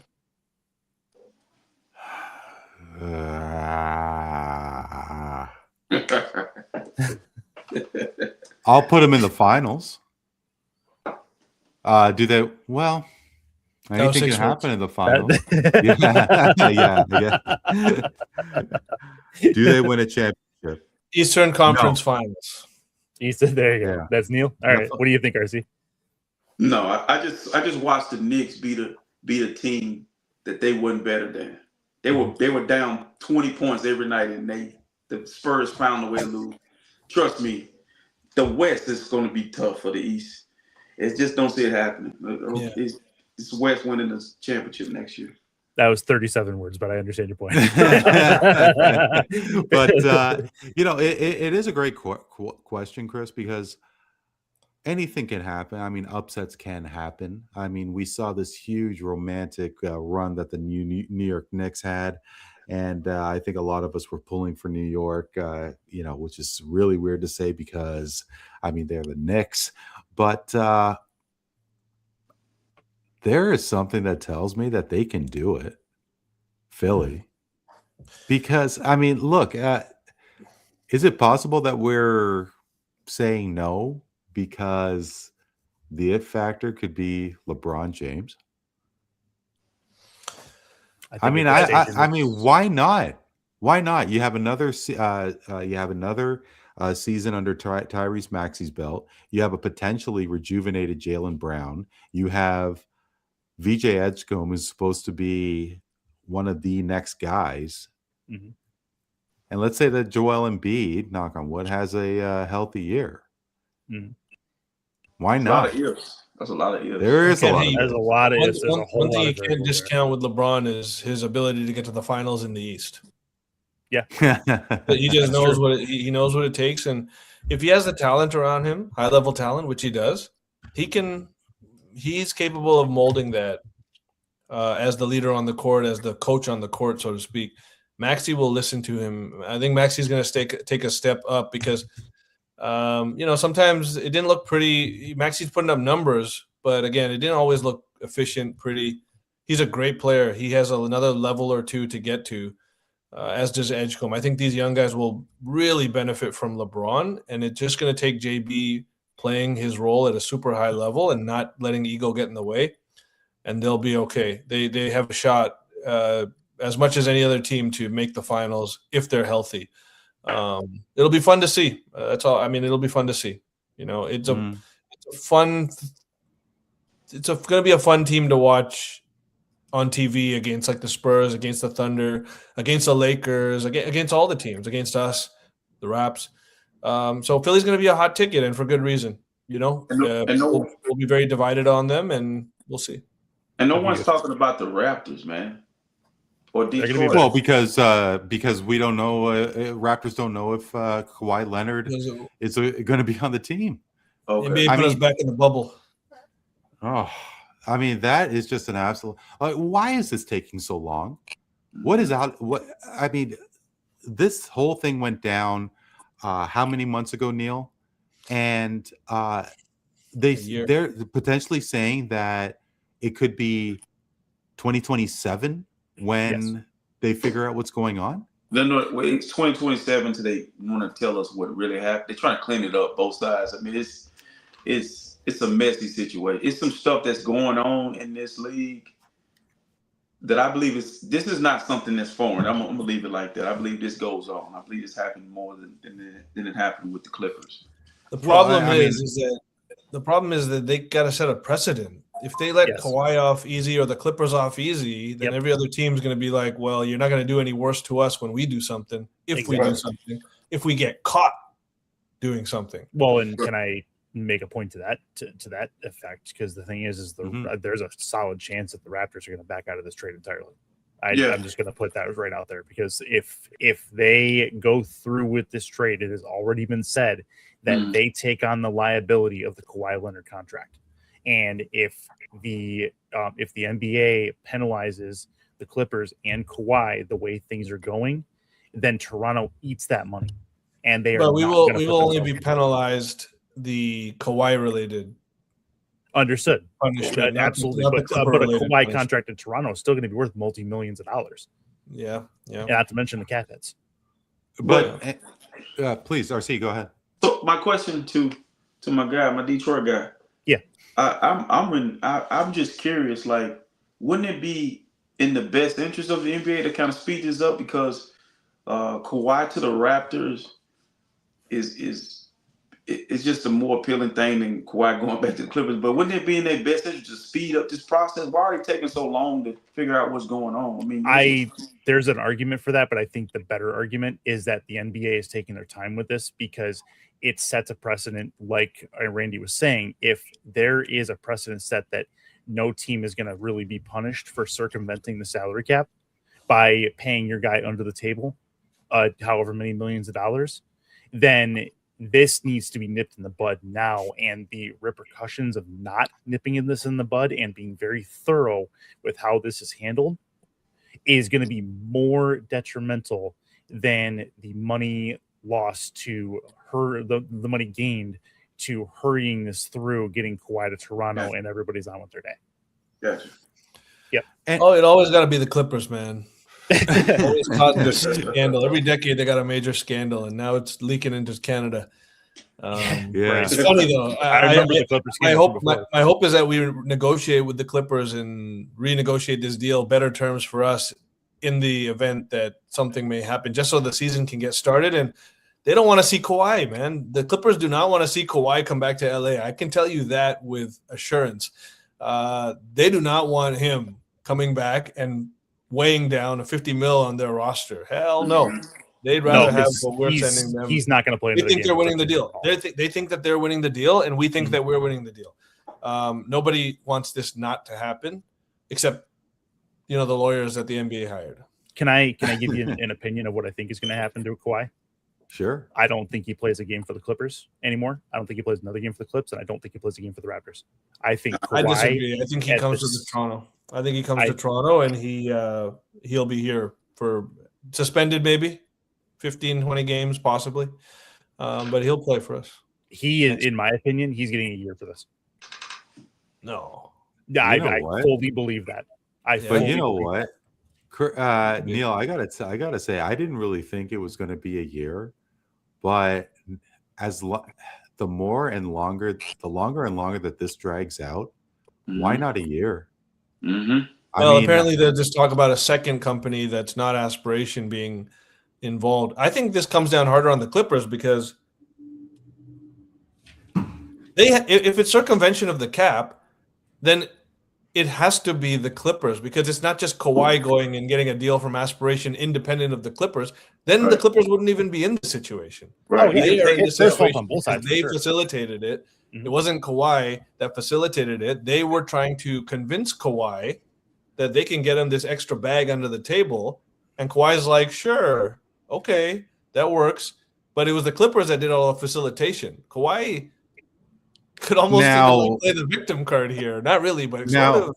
Now there is a rumor that Kawhi Leonard was asking for ownership, part ownership of the Maple Leafs, and whether it was the Raptors itself, and who knows if Uncle Dennis was involved either.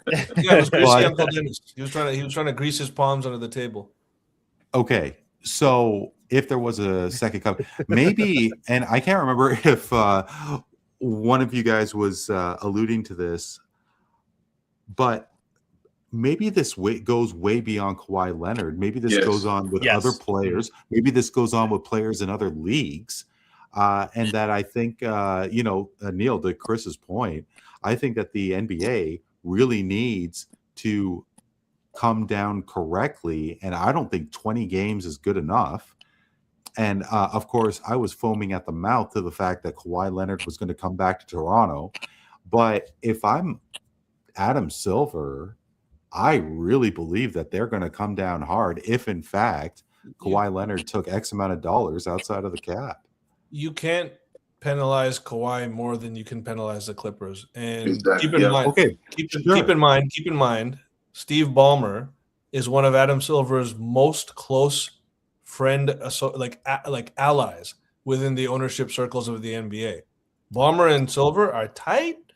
And I'm telling you, Adam Silver, he wants this deal to happen.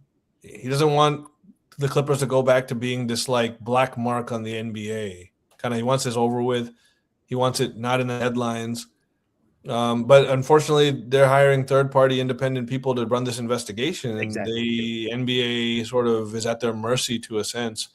I'm sure he's Are you pushing them sure every about single that? day, like, "Yo, stop billing us. Come to a conclusion." But at the same time, he has to go through the right process because it's a precedent that counts. Well, Now for remember, we have to deal with the players' union on this too. So anything that's going to be sent down Kawhi's way is going to have to go through the players' union. There's going to and the be same way with appeals. the Clippers, they sort of, in a way, have to agree to whatever terms that is set out. This is not like a court of law.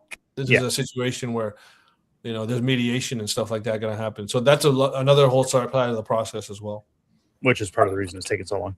I think the Cowboys. I think Jerry Jones let the cat out of the bag with the Michael Parsons deal, where he said he tried to get Michael Irvin to get Michael Parsons to come to his house, and he always talks about being a Cowboy outside of being paid to be a Cowboy. What comes along with it, all the perks. He never really says it, but he says it. Yeah. So being the quarterback of the Dallas Cowboys is different than being a quarterback. And he's just alluding to something, but he's not saying it. So I think this is something that happens. Because you remember when LeBron's just trying to make his decision, Rich Paul posts that whiteboard and it has all that different stuff on it. And it's like saying other things that they were looking at. It wasn't just basketball. So I think it's going on. I think that Kawhi, Uncle Dennis, and the Clippers, Steve Ballmer, look like he's sloppy with anything. Probably just was sloppy with it and didn't handle it well, but do I think it's the first time this happened? Hell no. I think it even happened in the Michael Jordan deal with the Wizards. I truly believe that there was more that he got under the table besides, part ownership. Mm. It's such a fascinating story. I have no idea how close Silver is to Steve Ballmer, but the reality is that Steve Ballmer is one of the richest men in the world. And how are you going to penalize somebody with that kind of pocket, that kind of scratch, beyond yanking the team away? So I mean, like, okay, Adam Silver took the team away from Donald Sterling, and if Steve Ballmer did something as egregious as underhanded payments outside of the salary cap, which is, in truth, I think that's a major penalty. Yes. That is something extremely serious. Who's to say that Steve Ballmer loses his franchise? Won't happen. Very possible. I don't think it happened. It happened with Donald Sterling. And Yeah, Donald but- Sterling's. Sorry, go ahead. Sorry, no, Chris, please. Yeah, Donald Sterling's egregious offenses were that of recorded conversations where he said some very underhanded things, and it was not a great look for the NBA, not a great look for the Los Angeles Clippers at the time, and he lost his franchise because of that. It is arguable, albeit comparing apples to oranges, that this offense circumvents the entire purpose of a salary cap and a league where parity is king. And that is something that Adam Silver as commissioner cannot afford, because this will be a black mark on his legacy as commissioner if this is not brought to hand and taken care of maybe not swiftly, but correctly and with justice upon everybody. Yeah, they'll never take the franchise away from Ballmer. I don't think they will either. There's absolutely zero chance that that's going to happen, but they may lose a few first-round picks. And you think that's enough? You think that's enough? I think that's enough. I think that's enough. Yeah. Yeah, I think we look. But I think there's also going to be greater oversight eventually established into like side deals and stuff like that, and perhaps things like that, more regulation. But they don't want to lose Ballmer, man. He's a massive asset for the NBA to have. He's the richest owner in all of professional sports in the entire world. There's no owner of any team in the world that's What I mean, like, what in the grand scheme of things, what does that mean? So Steve Ballmer owns the LA Clippers. Okay, he's been owning it for what, 15 years now? And in the end, what does that mean? What does that get the NBA? So I mean, like, let's say that they yank the franchise from Ballmer, then you get some other billionaire in there, and what's the difference? Money's money. The difference is that Ballmer won't excuse my language. I wanted to use a worse word, but he won't abuse a city with hardworking paying citizens to fund his own arena. He'll go fund it. He'll buy it. He'll put a brand new, brand spanking, state of the art arena, and I really want to see it sometime. But it looks like an unbelievable arena. Mm-hmm. He'll do that just like he'll dig into his piggy bank and run it. He doesn't need to be like this new Portland owner. Mm-hmm. They made a bad decision letting this guy take over Paul Allen's Portland Trailblazers. And it's a shame because he's already cut it. Like he took off like food out of the flights. The next thing you know, he's going to make these guys fly economy again. And there's all this bullshit about how he's making just being one of these like a Pittsburgh Pirates type owner. Mm-hmm. Yep. And giving like the head coach a 1-year deal. It's a shame that they let this guy become an owner in the league, but it's ironic because his hockey team just won the Stanley Cup. But I mean, hockey is a different breed, Hockey in Carolina. That's a whole different conversation. I've got some opinions. At the end of the day, all we care about is Kawhi going to come here and are we going to be competing?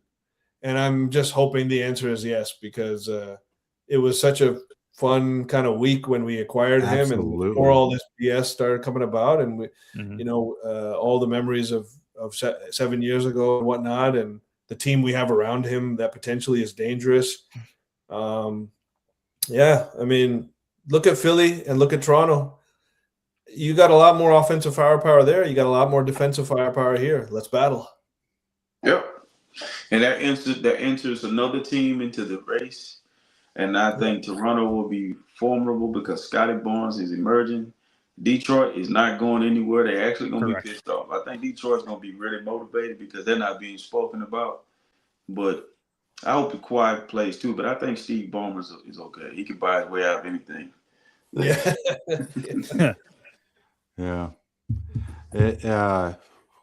He's going to make sure everyone that needs to get an aspiration deal is going to get one in this process. Yeah. Brutal. Guys, it's amazing that we're already coming up to 2 hours on the episode today, and there's so many things happening in the NBA. But Chris, I'd be remiss if I didn't ask you what you think about the Pistons. I mean, I don't think anybody saw the Pistons having the kind of year that they did have in the regular season last year. They have something special potentially cooking. You mentioned about Duran and everything going on there. But do you think that the Pistons could get back to what they did have last year? They improved as long as they're able to secure Duran. Otherwise, I think they take a measured step back. One thing we have to realize is that Duran is very, very young, and he may have been putting the cart before the horse, trying to get the kind of money that he's asking for right now. And amongst the teams that we're talking about, him, Sacramento being one of those, the fact of the matter is he has a qualifying offer on the table. He takes that, give it another couple of years, and absolutely he hits his max contract. But Detroit played the field, and they didn't get burned by it in that case. And I think it's going to be at long term. Duran signs a qualifying offer. He's back. Detroit's back in the mix with the better part of the Eastern Conference. And quite frankly, I think that that of the Eastern Conference teams, I put Detroit ahead of Boston. I put Detroit ahead of Cleveland as well. And I put Detroit ahead of Miami. Philly may overtake them, and I think New York is better than them. But you could very well see Detroit back in the mix of the top 3 seeds at least. And if they go on another special run like they did last season, maybe they overtake them in the regular season again and get the 1 seed. But I mean, that doesn't necessarily, it's a whole different season when the playoffs start. We know that. But another year of development for Duran, another year of development for the other young guys, Asar Thompson, who is quietly becoming one of the best defensive players in the NBA, just from an efficiency standpoint. And then obviously you give Cade some different help, not necessarily the same help, but different help with a John Collins who comes in. The biggest thing that they're missing right now, they need a solidified number 2 if Duran comes back. They have to give Cade a little more space, and Duncan Robinson did help with that but they need somebody who can create shots for himself, like a K, just maybe at a different level. So they will still be there regular season. They'll be fine. Top 4 seed at worst. But the biggest development is going to come in the playoffs. So I think they'll be fine. They'll be there at the end. Mm-hmm. Yeah, no, they certainly have something cooking over there in Detroit. Mm-hmm. Very quickly, there was a number of things that we had for tonight, but what do you guys think about Minnesota? Do you think Anthony Edwards and LaMelo Ball can work together and get something going in Minnesota? I think I am really interested about that. What do you guys think? I think that I'm very interested to watch them play. I'm concerned, obviously, about LaMelo Ball, his mind, his maturity, his actual championship IQ. I'm not going to say basketball IQ. I think he does know the game, and he still plays it in a way that I don't know if it's meant to be a big winning style. But I think that if there's going to be any team where LaMelo can succeed on, it's going to be this one, where every other player on the starting lineup is a dog of a defender, can cover up for a lot of his issues. He can add to that. He's still pretty good when it comes to steals and swats, or not swats, really, steals, and just, if he tries, he can go up a level for sure. Anthony Edwards still has 2 levels to go up to, in my opinion. Anthony Edwards has the ceiling to be the best player in the league if he really, really, really put his mind to it, and aged a little bit, got more experience. So I think they're dangerous, actually, if healthy. The biggest question with all of these teams is if healthy, right? They can be dangerous because, they got a real defensive identity, and between, essentially shipping off Randall and Naz Reid for LaMelo Ball, you have some other guys that were seldom used, that can step in, like Shannon and guys like that. They're a very interesting team to me. Unfortunately, putting all your eggs in a LaMelo basket is just risky, but that risk could pay off. Time will tell. We'll see.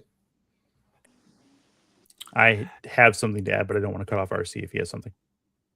Man, I don't believe in them at all. I honestly believe that the Hornets gave up on you when an organization give up on players like that, like Ja Morant was given. I feel like Grizzlies gave up on him, and I feel like I'm never for shipping off size in the league that's growing and moving towards being big in the block again. You have no size on that team. You have Gobert, and then after that, it's like, who's going to guard the OKC trio of Hartenstein, Adari Mara, and Chet Holmgren?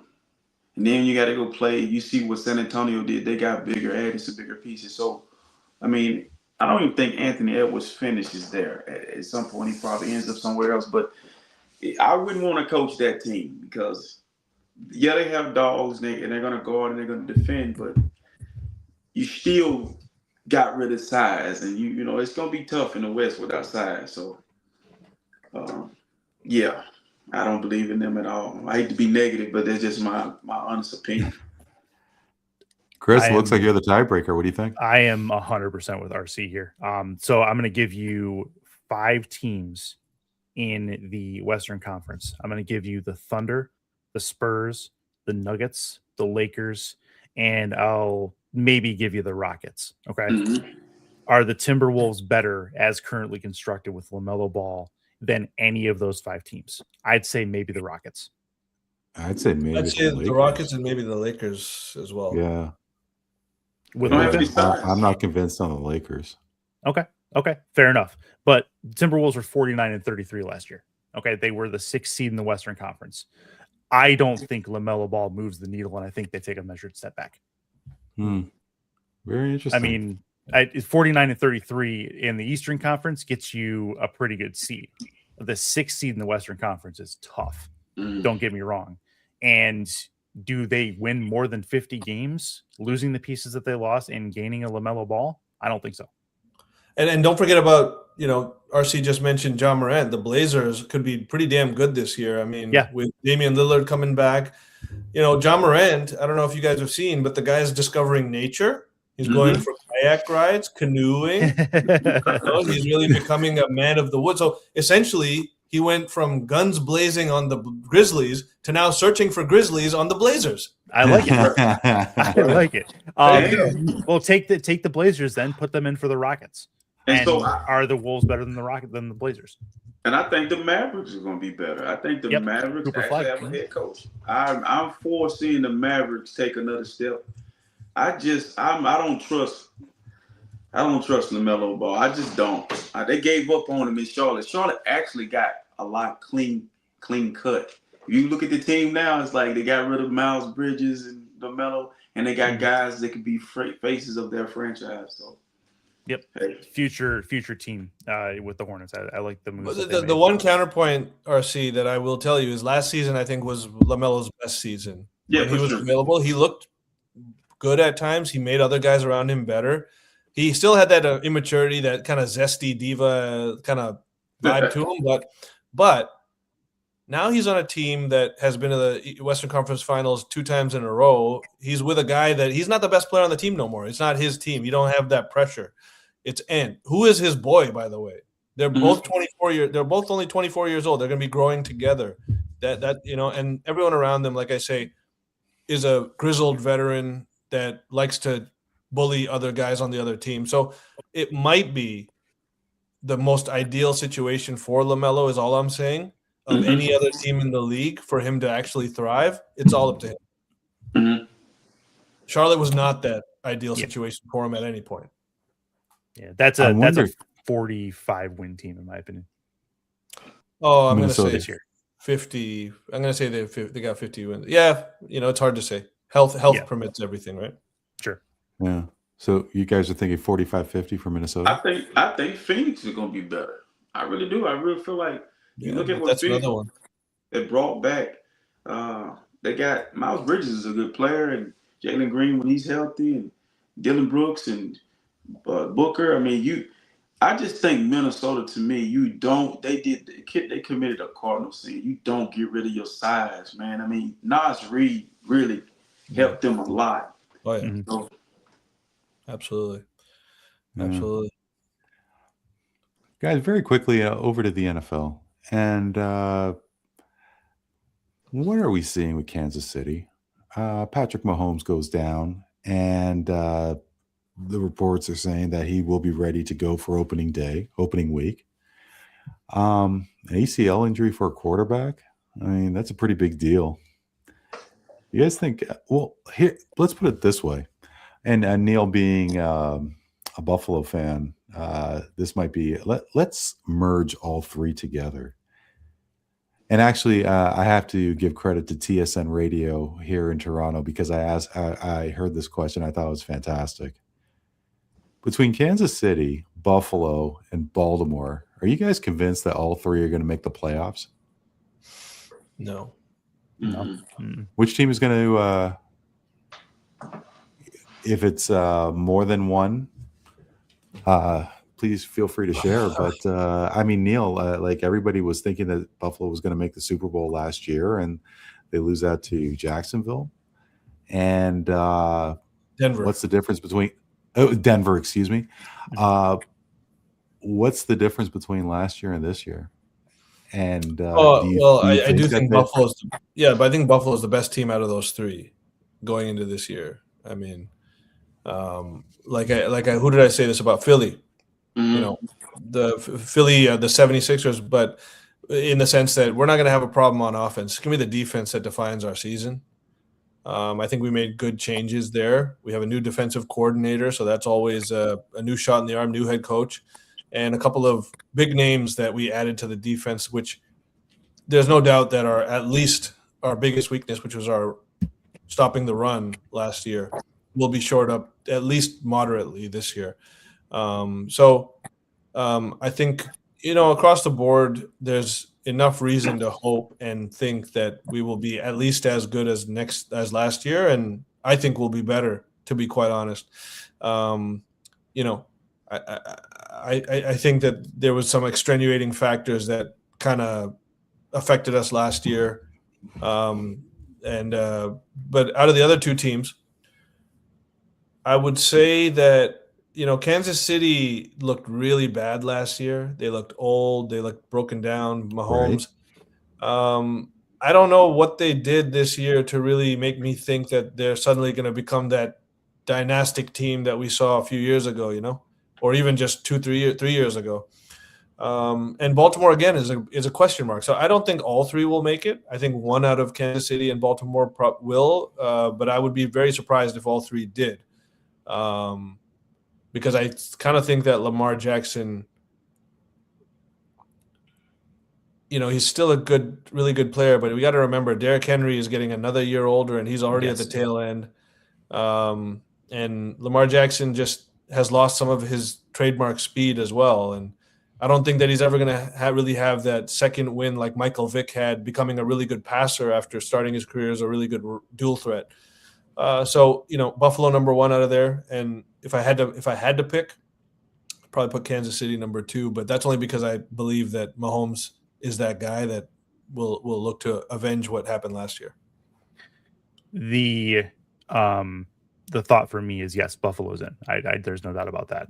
My Lions get to see them week 2 to open their stadium, so I'm excited to see that, and I'm looking forward to that game. That being said, of the other two, Baltimore I think has the best shot to make the playoffs, but I don't think they go far. It's all going to depend on the health of Patrick Mahomes. The health of Patrick Mahomes is paramount. If that ACL does not get him back to where he was before he tore it, then I think KC is in for a reality check. They do add a Kenneth Walker from Seattle. That was a big time move after they lost Pacheco, and I think Kenneth Walker is overall a better running back than Pacheco. Pacheco takes the David Montgomery role in Detroit. The other thing that the Ravens have going for them is they play in one of the weakest divisions in football. You're talking about Pittsburgh, Cleveland, and Cincinnati, all of which Joe Burrow has proven he can't consistently stay healthy. Aaron Rodgers is 2 steps out of a nursing home, and the Cleveland Browns are the Cleveland Browns. The KC Chiefs have the Chargers to deal with, and they have the Broncos to deal with. The Chargers are going to be better. The Broncos are going to be there. Obviously, they were good last year as well.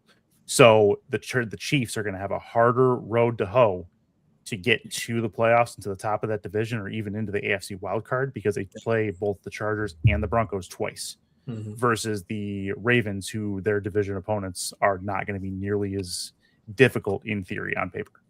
So I think the Ravens, health being 100%, have a better shot at getting into the playoffs this year. If this is next year, then the Ravens, again, Derrick Henry getting older, but I think this is another year that the Ravens have the potential to be something decent. Yeah, I actually agree with your point, especially about the Chiefs division. But when it comes to Cincy, I think that this might be a year that Cincy comes back and looks more like that team that went and played the Rams. I think a lot of things on defense this offseason. If all the main guys are coming in healthy, I think it could be one of those, once every few years Cincy pulls something off like this. I think this could be one of those years. A good Cincy team is good for the NFL, so I'm definitely down for that. But I'm not agreeing that I think it's going to be this year, but we'll see. RC, what about you? Buffalo's definitely in. They got a dude. He does stuff, man. Yeah, he does some stuff that the other two guys can't do. Mahomes can't do it right now because he's injured, and he's continuing to get injured. And we know how this goes when you start getting injured, especially lower leg injuries. You're never the same player. And the Mahomes carried Kansas City through a lot of bad stuff, man. He had a bad offensive line the entire time he was there. He's been there. And so Baltimore is kind of in a weird spot. New coach. They're trying to copy and paste what Seattle did. The coordinators resemble each other, both with these former Michigan DCs, and they're trying to copy and paste. But one problem is somebody might want to tell the rest of the NFL, because you've had those windows. All these teams have had a window. And Kansas City's trying to duplicate what they've done already, and that's incredibly hard. And then Buffalo's trying to stay in that position and spot where they keep climbing to the next spot. And then Baltimore is in a weird spot because no one fears them anymore. They used to be feared on defense, and now they're just one of the of the teams in the league. So I definitely think Buffalo's in, but those other two teams, I'm with you, Chris. Baltimore has the weakest division. Kansas City is in the toughest division, and Buffalo just has a dude. So yeah. Buffalo has a hard division themselves with the New England Patriots Yes. in that division, but they also have the Jets and the Dolphins. So do with that what you will. And they struggle at times with those teams. It don't make any sense. Like they tend to play down to them. I noticed. Yeah. Yep. Anything happens in the division, though. You could be the worst team in the division, and you could just know the other team better. You're not wrong. In the NFL. Uncle Rico is playing for the Dolphins at quarterback, so we'll see how that goes. Well, what's going to happen next, guys? Little straight facts, bro. Relax.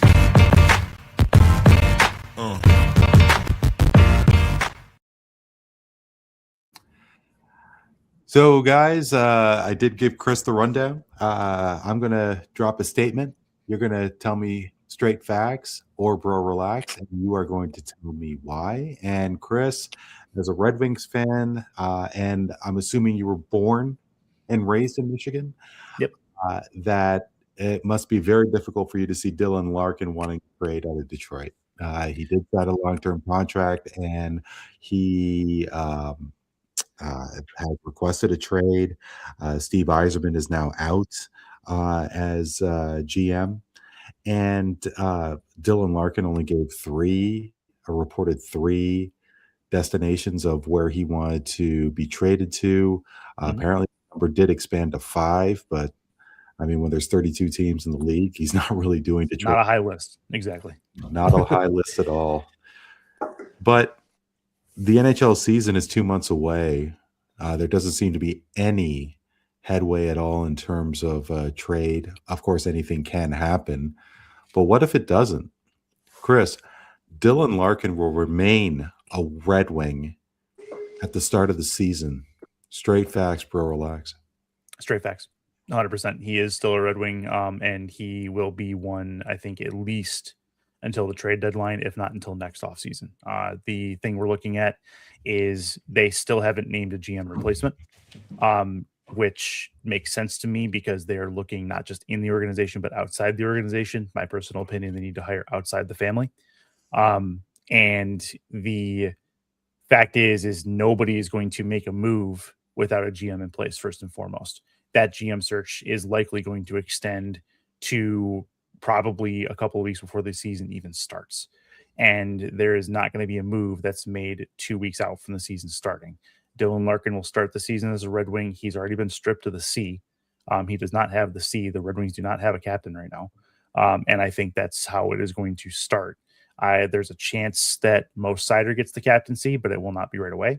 But it will not happen. Nothing will happen like that until the new GM is in Detroit. Whoever that is. Of course, the Red Wings did have a consecutive playoff appearance streak that was broken, and it's been how many years now, Chris? Entirely too many. So it was 2014 their last playoff appearance, and so they made the playoffs every year I'd been alive for 25 straight years. Yeah, and so that's and 2015 was our first time not getting there. So yep, tough road. It's a tough road ahead. RC, Aaron Donald was one of the most dominant defensive players, but he in the league and retired in 2023. And there is a rumor that Aaron Donald is thinking about a comeback. And with Myles Garrett in LA, is there a possibility that Garrett and Donald will team up? Or, I mean, how much more dominant can LA be? But, you know, the NFL season's coming up, and I personally haven't heard anything about Donald. and a lot of people are saying that he is, however, capable of another NFL season. But what's taking so long? RC, Aaron Donald will not return to the NFL. Straight facts, bro, relax. Straight facts. I don't think Aaron Donald wants to play football. I think he's a workout warrior. But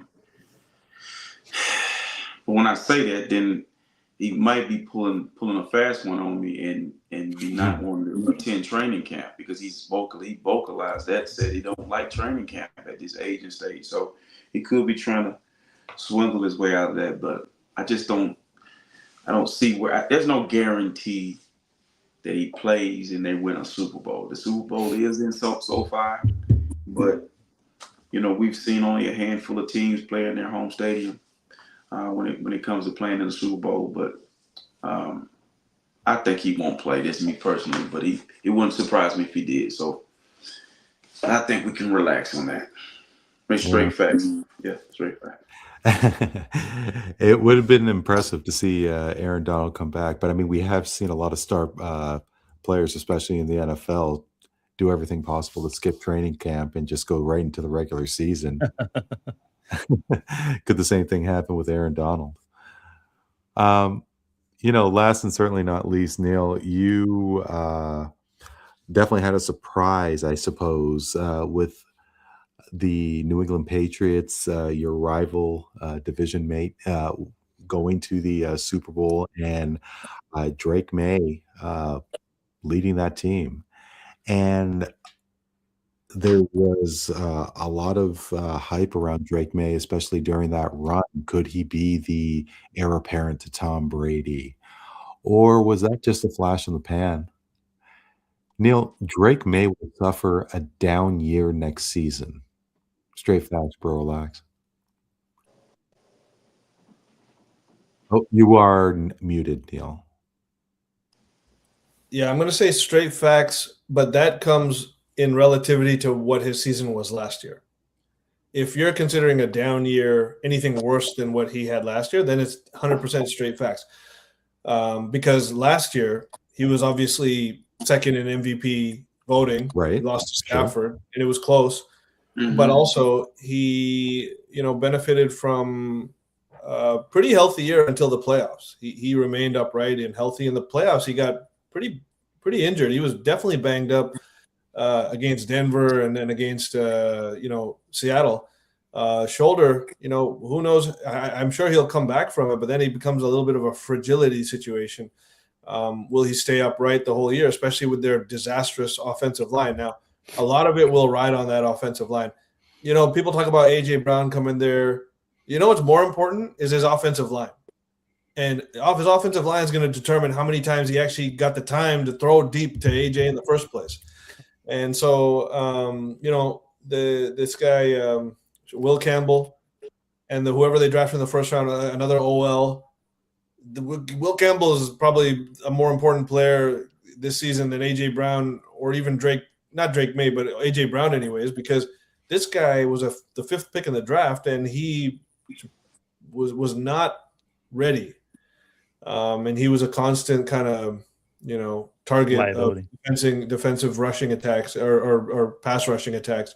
Mm-hmm. And so, I definitely think that he'll have and not only, let's not even talk about all the stuff with Vrabel.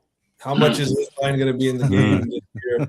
And then on top of all that, they had a cupcake schedule last year. They had a last place schedule last year.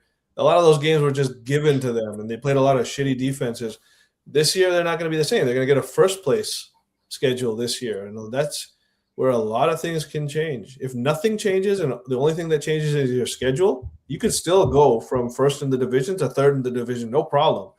So there's a lot of things I think that are not in Drake May's favor of having a year like he did last year, but I still think he has the capability to put up a Pro Bowl year. And for a guy with his talents, just a Pro Bowl year might be a down year compared to competing for an MVP.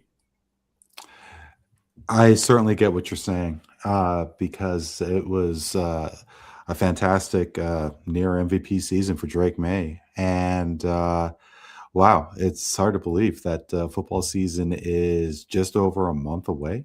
Mm-hmm. Yeah, Yes, there it sir. is. Trying to pull up those Right on. fantasy analysis and stuff like that. Yeah, no, a lot What of is that? people are going to be crunching the numbers to see for those fantasy teams. You know, guys, before we do cut it off, RC, I'd be remiss if I didn't ask you. You've been doing some really great posts of from a motivational aspect, and you know, I'd love to give you a chance to explain. What you've been doing because following you and not just saying this because of you being a friend, but you have some really great insight and love to hear more about what you're trying to accomplish there. So, social media is a tool, and if used properly, we can help people. And right now, a lot of people are using it in a way to, to be divisive and cause a lot and spew a lot of negativity and hate. And I just want to do the opposite of that. I feel like, I'm old enough to know what it feels like not to have social media. And you didn't know my business unless I put you in, and you went in my Mhm. circle unless I put you in my circle. And so I'm trying to create my own circle, my own village of people who kind of, see the world differently than it's being given to us through social media, and understand this is not the only way. I'm talking to three guys from different parts of the country, and we've never formally met, and it's like it's instant chemistry. So that's the power of social media if it's used correctly. And so that's what I'm trying to accomplish. Connect with the right people, because the world isn't. I don't view the world the way the world wants me to view it. So I'm not big on stereotypes and believing everything. I got to go see for myself. So when I talk about Canada, I have a perspective. When I talk about Detroit, I have a perspective now. And so that's what I'm trying to do with accomplish, to combat what negative stuff that's putting out there. I'm trying to say, hey, it's not all what you think it is. So, is it working? Maybe it is. If it's not, I'm doing my best with it, and I feel good about doing it. And I feel like it's necessary.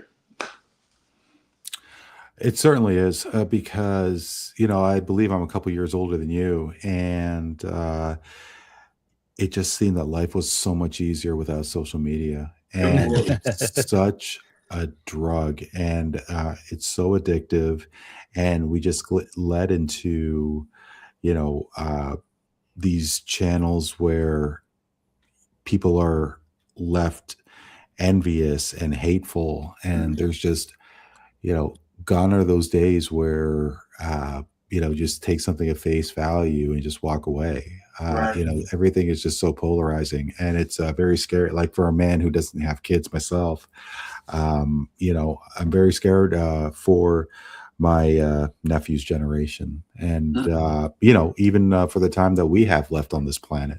Right. It's you know, jobs are getting consolidated. I mean, with AI, in my opinion uh, so many.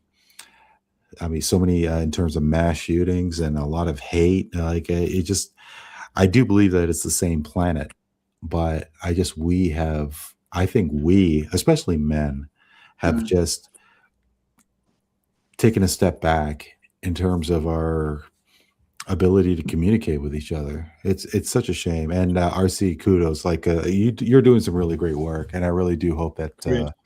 your channel flies. RC, I'd love to give you a chance to tell everybody your handle and where they could find you. Well, all my platforms is 100% RC. Or Facebook is Ronnie A. Clark, but TikTok is 100% RC, and Instagram is 100% RC. I don't have X. Don't really need any more apps. I'm kind of tired. I'm burnt out. They all doing the same thing. But yeah, man. TikTok, Instagram, and Facebook is all the three that I have. Terrific stuff. Chris, I noticed that you're doing some stuff with regards to gaming, and what do you have going on in the future?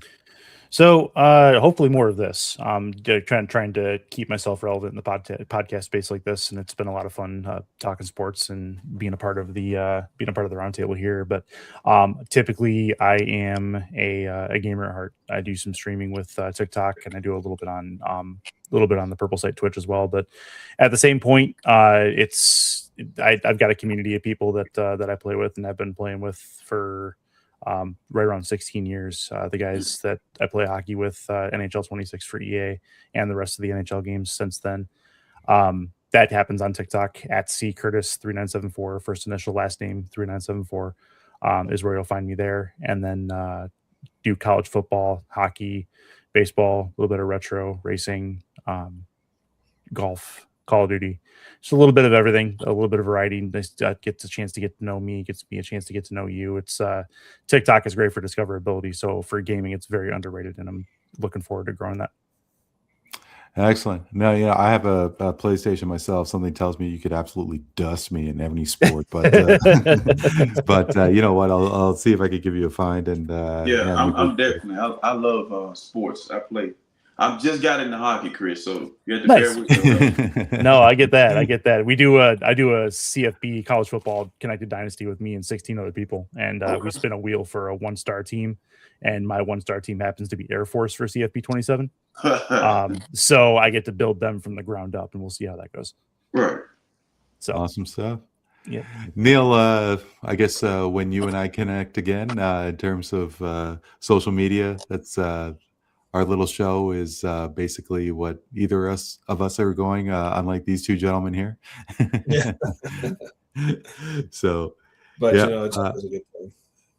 Oh yeah, hey, it's always a great time talking sports. And I'm in favor of anything that is a good time, is intellectual, is with good people, and that lets off steam in a healthy way. Absolutely, 100% absolutely.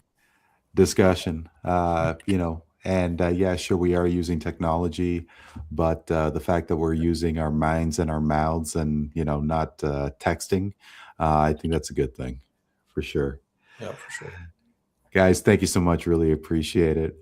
For Neel Katarey, Ronnie RC Clark, and Chris Curtis, I am Randy Katarey. This is Voice of the Fans Canada.